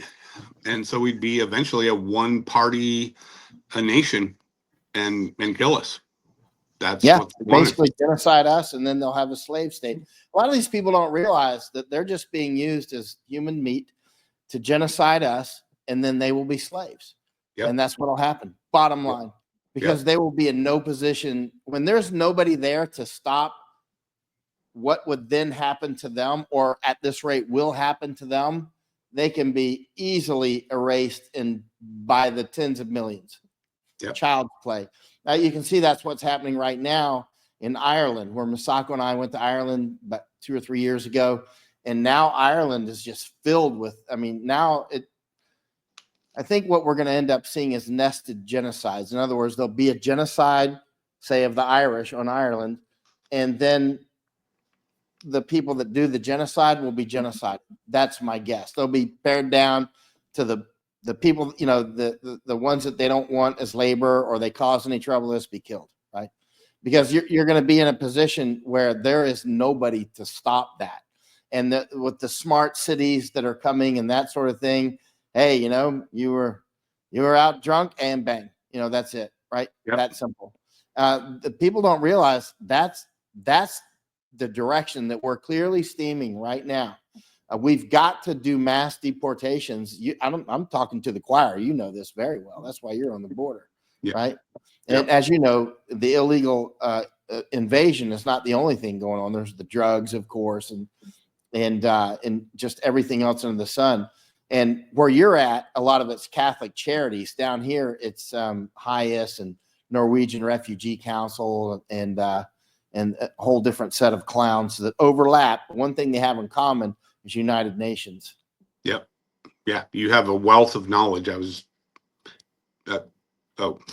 I'm sorry. I've got you on two screens. I was like watching. Yeah, there's a delay. I'm watching you. I'm like, right. I got to turn the other, I need to turn this computer off, the screen off, because it's confusing. But yeah, you're a wealth of knowledge. Just telling one of my colleagues the massive amounts of knowledge that you have on everything. It's amazing, just to come on. We have to get together. We should have a quarterly get together of people that are covering different sectors of this. That's one of the ways we do it on Burning Edge, is that we get to, this table I'm sitting on now. We've sat together many nights here in Panama and we go over things, right? Or if we're in Belize or Guatemala or some other place, and we get together and we study at night, but it's always small groups. We could do it. We don't have to physically meet. We've done it in Texas before. We can do it on Zoom calls, right? So that it's just us border rats and the people that are studying these things, so that we can compare notes, because we all know different pieces of the puzzle.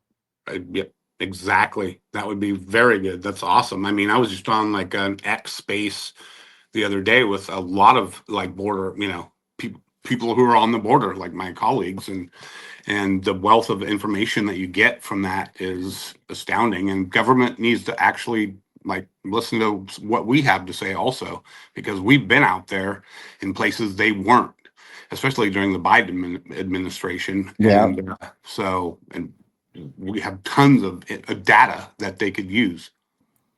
Hey, Masako is reminding me here. Can you send me your Substack and your X and Venmo or anything else, and we'll put it up on the screen? I can do that. I don't know how we'll do it, but Masako knows how to do it. Yeah, I can do it. Yes, right now.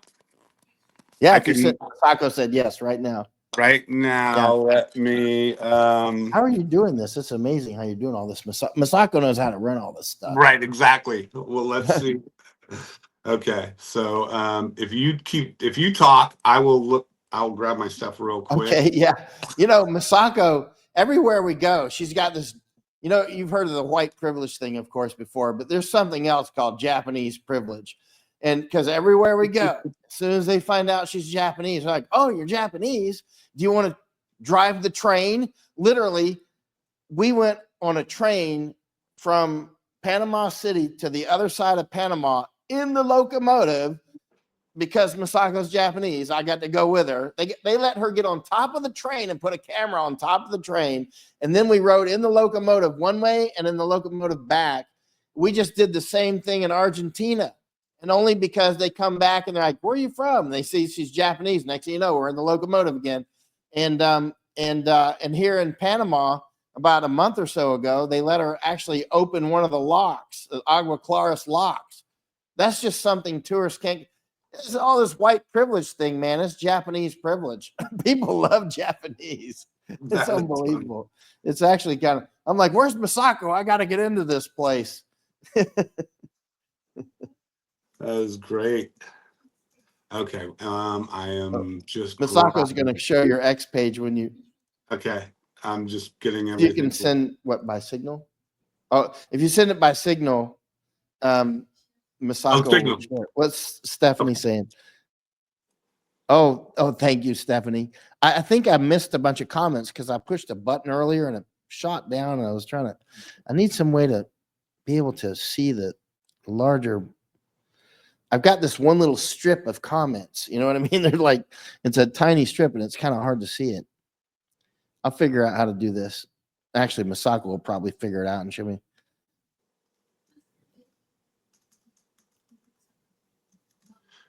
Okay. What's that? Oh, wow, he does. Jeff, you got a map on the wall behind you. Yeah, that's when because I've been all over, like I just travel all over, so I needed maps like to look where I was Yeah. going. So I hung them Yeah. on my wall, Yeah. and You're I the was like, man. yeah, it was I love like maps. I was like, oh my gosh, where am I going now? They're sending me all over the place, like Hong Kong, that was Thailand, Malaysia, Hungary, Israel, Gaza. I mean, or Africa. Like, oh my gosh, the crazy for border stuff. Let's So see. D says if you put a barcode for Venmo, yeah, actually, I've got a barcode for Venmo too. That's a good idea. Yeah, D, can you put it on there somehow, Masako? Thanks, D. As you can see, I don't know what I'm doing about raising money, which is actually my weakest link. Actually, I've got a lot of strong links, but not that. Where'd Jeff go? I see him talking, but I can't hear I'm him. here. Oh, I'm here. I'm here. Can you Oh. hear me? Oh yeah, there you go. Good. Okay, cool. Yeah, that's it. Just grabbing Oh, my put them links. all up. Or actually, just put that link to that part right there. Oh, you did already? Okay, good. Thanks, Masako. Yeah, Masako's looking for that D. Thank you very much. Oh, wait, I can't hear Jeff again. He's talking, but I can't hear him. Oh, no. When you click that page, I can't hear him. Oh, I know what it is. It's a delay here. If I look at this screen, it looks like he's talking, but he really said it. This is like he talked on Mars, and it took the signal that long to get to this screen. Yep. That's what happened to me. I had to like put my screen down, my computer screen down, because I'm like watching the phone, but out of the corner of my eye, the computer screen was up, and I was seeing different images. I was like, oh, no, can't do this. Okay, I got it. Here we go. This. I think D's question. No, I was going to say I think it's the last one, but I don't think that it is actually, because I see more there now. Sharing and caring. Dang, misspelled your name too, Masako. Oh, you got it right there. Getting late. It's the clock's fault. Oh, wow, you're right. It's 11:44 p.m. Eastern time. So Signal. Oh, good idea. Yeah. Masako's got a photo that we were down in Darien last week. She'll put it up. Oh yeah, please put that up. That's yeah, put it in the end and put it now. Yep. That's the donation page. That would be great. Definitely need that. You wouldn't believe some of the expenses. Or maybe you would. I'm scrolling down. That's why I'm looking like this. Is Jeff on X? Yes, Jeff is on X, and he put his handle up before. He's important to follow. He just camped out for 4 months at Yakumba. I always called it Jacumba because I'm just from Florida. Let's see, Maria May. When they slowed down invading, Monkey Works showed the flights picked up dramatically. Okay. I just sent you on Signal all my stuff to your Signal. Oh, okay. Masako, can you look on this Signal? Jeff sent it. Oh, okay. Oh, Masako's got it. Good. Okay. Cool. Good. Once we got the system down. Facebook and YouTube are my big. Those are the ones that fund my border trips the most. Oddly enough, Facebook and YouTube. And YouTube are my biggest because they're all monetized. X does almost nothing, but Facebook is huge for me because I post border wall construction videos and stuff because I filmed them all over, and those could just go insanely viral.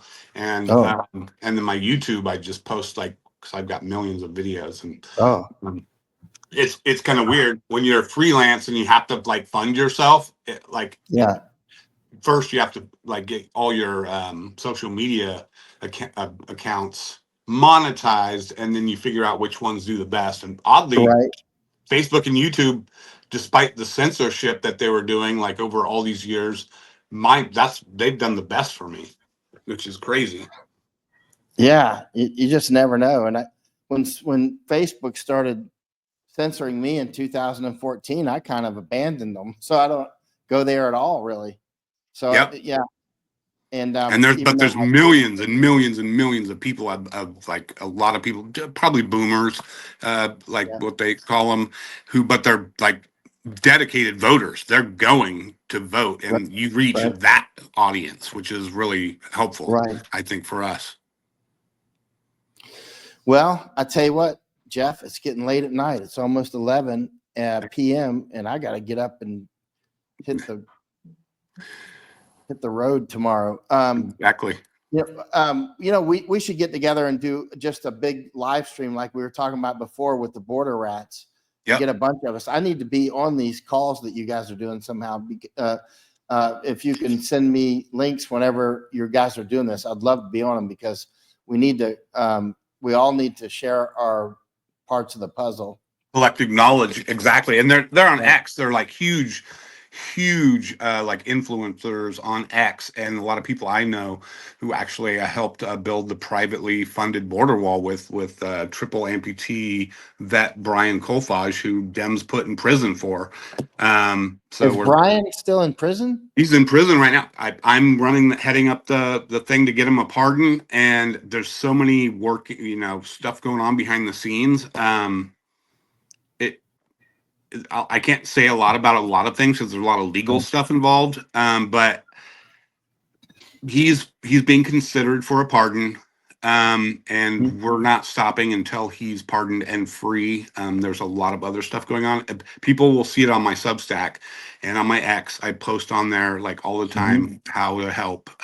Airman Brian Kolfage, triple amputee vet, got the first privately funded border wall in American history built. And he was just Steve Bannon was like working with us, and Bannon just got out of all the charges they brought against him in New York for that project. Right. And he didn't get any jail time, but Brian's been in jail for over 2 years. He's a triple amputee, and they can't even take care of him because they don't have the facilities set up to take care of that level of injury, which is it's the What's he in craziest jail thing. for? I mean, Because they got him on because when he first started all this stuff, this funding for the border wall, he was like, initially he was going to just hand the money over to the government. He's like, I'll raise like $1 billion, give it to the government and say, build a border wall with it. But the government told, Congress was like, we can't take your money and just allocate it for border wall. We're going to spend it on whatever. And so he said, we'll build the wall ourselves. So he founded a nonprofit, and we built the wall, and we went out and built a border wall. We were almost on project 3. But he in the beginning he said, I won't take a dime for any of this. And then when it became a job, the board of directors approved him a paycheck. Oh. And then Alvin Bragg from SDNY, Southern District of New York, who goes after everyone Trump or any conservatives. They went after Brian because we believe because Bannon was involved. They wanted to take out Bannon legally. And so they went after Brian and the whole team, and they said, oh, you said you wouldn't take a dime, but you did. And so that's fraud. And now we're going to put you up the river. And that's what they tried to get Bannon on. I don't know. I don't know the whole entire story, but I was the videographer, photographer, a news editor for We Build the Wall and Brian, and they sent me around the world to film, and we did amazing stuff out there. But Brian's in prison for it, and he's slowly dying in there because of it. That's terrible. I didn't realize. I knew he went to jail, but Yep. Yeah, that's terrible. Yep.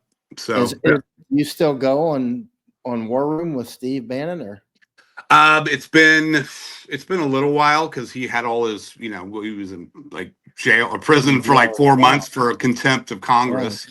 For something completely separate. I think that was the J6 stuff. And then he got out. But he normally will have me on when I'm on the border. I'll just, call him or Grace Chong and say, hey, I'm on the border, like crazy stuff's going on. They'll have me on. But so I can't say what level of communications we're in right now because all the legal stuff. But So, but they're definitely, they want him out. Definitely. Gosh, I hope Brian gets out. That's horrific. It's There's so hardcore. many people that have been just. Are any J6ers? I know some J6ers are still in prison, but how many are still in? You know what? I haven't heard. I've only heard of a few that somehow the pardons either they weren't released. I don't know how that would work though. I've only heard of a few that were still in there. And it might be like the most hardcore ones, maybe like, who knows, fought with, beat police up or something. I don't know. I have no idea. I'm, not that knowledgeable on the ones who are still in there. Looks like Trump just said that he's going to fire all of Biden's attorney generals. Good. It's a good start. Yeah. Good. George Soros had a program. It started probably a decade ago to get attorney generals in all the states elected who were like his allies. I forget what it was called, but that started when I got my start in publishing with Hollywood conservative Pat Dollard. He ran George Clooney's and Steven Soderbergh's production company, got like an Academy Award winning movie made. And so I was like working under him in publishing. And that's when we were researching George Soros and his attorney general like scheme, which actually worked. So good. I'm glad Trump's going to get rid of. Jeannie says there's 14 not going to be released. Wow. Now this is Masako found a photo of the wall. That's the wall that you're talking about. That you've been there many times, I'm sure. Oh, you can't see it. I'm sorry. I can't see it. No, it's almost up. I just saw it, so it'll be there in just a second. It's an amazing wall, and everyone should go. It's open to the public. I camped there in late 2022. I went back on a 3-state border tour, right? And I camped at the top. There's a big, huge like plateau we made for Border Patrol to just hang out on, where they can it overlooks El Paso and Juarez. It's amazing up there, especially at night, like the Milky Way and like all the stars. It's beautiful. It's a beautiful place. Masako is about to put up the photo in just a moment. Almost there, and you'll see what Jeff's talking about. And the photo is taken from the plateau that you're talking about, actually. And you can see Juarez over there. Oh, it's taken a minute. She had to screenshot it and stuff. There's a lot of gymnastics with the computer. Right, exactly. There we go. Maybe it's almost up. But that border, we went there immediately after Biden was installed. That's exactly where we went. We went there, and then we went to Columbia, Darien Gap, and then we went to so we went right there immediately when Biden was installed, and immediately they were being overrun. The Border Patrol was being overrun immediately. So when Biden was inaugurated as the fake president, we came right there. By the way, this is the Continental Divide, right? It's El Paso, right? So this is the Continental Divide. And the Continental Divide also goes right here through Panama and through the Darien Gap. So the same Continental Divide that's right here at El Paso is that's why it's called the pass, El Paso. That's the same Continental Divide that the invaders who are going through the Darien Gap have to cross. And one of the main places that they die is called the Montaña de la Muerte, the mountain of death, because they just rain off of that mountain when they're coming through the Darien Gap, which is actually the Continental Divide. Interesting, isn't it? So the same Continental Divide there in El Paso goes right by me where I'm at right now and right through the Darien Gap to Columbia. Yeah, that's I'm not sure if you can see this. This is the wall. This was late 2022. I had my drone up. I was taking this photo with a drone. I'm trying to see. I'm just pointing my camera at I recognize it. Yeah, it was just. You had that trailer. You had that trailer with the thermal camera, which they let me operate. Yeah. Yes, that was we gave that to Border Patrol for them I to bet they use like that. after. Yep, and Mhm. then it was amazing. It was like state of the art. It was supposed to be like a showcase for Border Patrol and government what we could do. The private sector could do on the border instead of having government. I guess it's the Army Corps of Engineers does a lot of the work down there on the border, and it was just an amazing place with sensors. We had Yeah. underground sensors that went out like 40. They detected out to 40 feet each way for tunneling, people like cutting, anything like that. Lighting. There's cameras everywhere. And before Yeah. You guys had serious lighting. it, They let me operate the I was in there for hours operating it alone, and I was like, wow, this is pretty serious. This I is have nice. all those. Yeah, I have all those photos. I mean, Mhm. we'll go over them someday. Like I have probably like Mm. from that construction job alone, probably 1 million photos and videos because I was the videographer for We Build Wall. And so I filmed it start to finish for all our projects. So, and someday I'll put it into like a documentary and because it's You just should. amazing. Yeah, And it's at the amazing. bottom of that very steep hill is all the bricks where people have their names who donated to build the wall. I'm behind on that. I filmed like the bricks in 2019 when we did it, and then Mhm. afterwards when I went back in 2022, um, and so I have like all the names of on the bricks filmed out, and so I need to put that up. A lot of people are asking me for that, and I'll get to that like hopefully soon. And because There was a lot of bricks there, and I sat there and just out of respect, just read them. I was like, this is why I'm still fighting. There's a lot of Americans who are very serious, right? And very, very serious. And every one of these bricks that's got somebody's name on it that has tried to stop this and is working on it. So here we are helping. yeah, it was like I think 350,000 total people donated to that border wall, I that didn't read and the that other many ones. bricks. Yeah.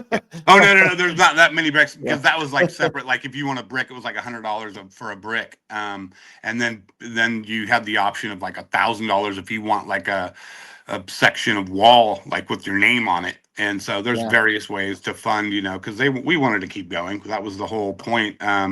Before they arrested everyone, I was in the Portland riots undercover.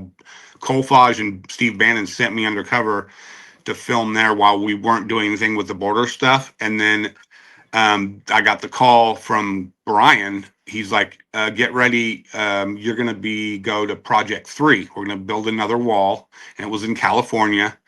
And it was all secret. We had to do everything in secret because the leftists and the government and like the press, Democrats, everyone wanted to find out where we were going to try and stop us. So that's why the first project had to be completely secret. There were people who were following us around, like finding out what airports we were going to. It was the most Wow. insane stuff ever. So it was all completely secret. When I went to the first project, they said, "Don't tell your family, don't tell anyone." There's only like 3 or 4 of us in the organization who know what's about to happen, because we didn't want loose lips, sinking ships. That was And what year was that? 2020 or 2021? Or that was 2019 is when we built the first border oh, wall, and then I think it was late 2019. The second project was built right on the Rio Grande River in Mission, Texas. It was mostly funded by Fisher Industries, who did all the construction for us, but we donated like a couple $1 million for that. And then we're about to start on another massive project in California. That's when the feds like swooped in and arrested everyone that was involved at the top. So that stopped everything, and now we're here trying to get Brian a pardon, and we'll see what happens after that. yeah, he needs to get out. I mean, My gosh. it's unbelievable. I mean, it's all malicious prosecution. We saw what happened. I don't know the details of his case, of course, at all, zero.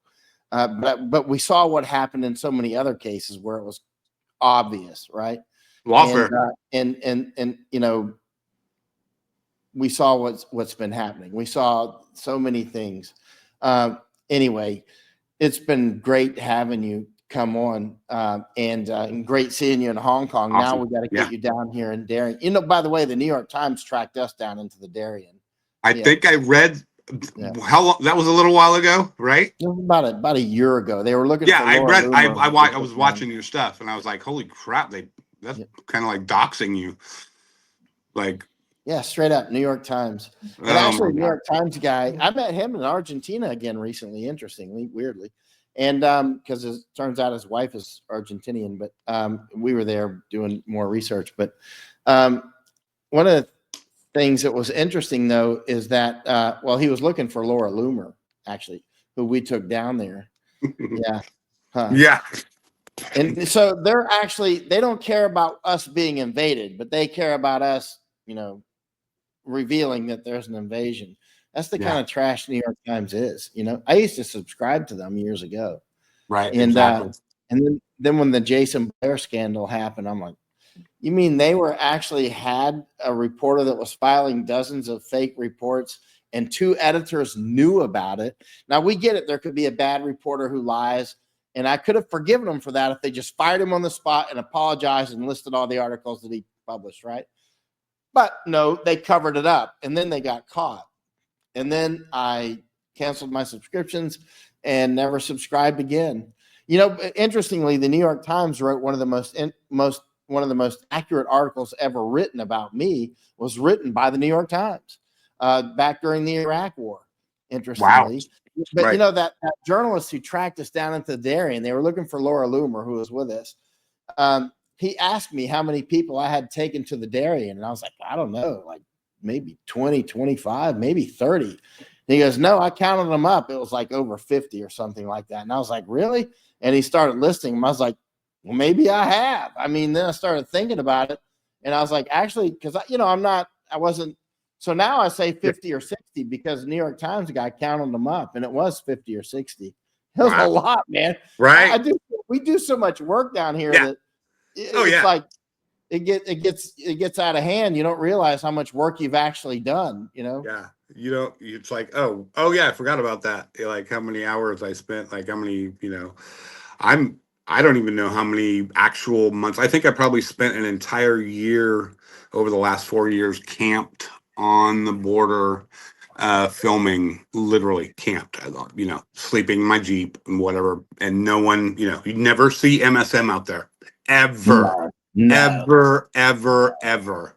There was one time when they had to close the. If I want to know what's going on, I go to somebody like you.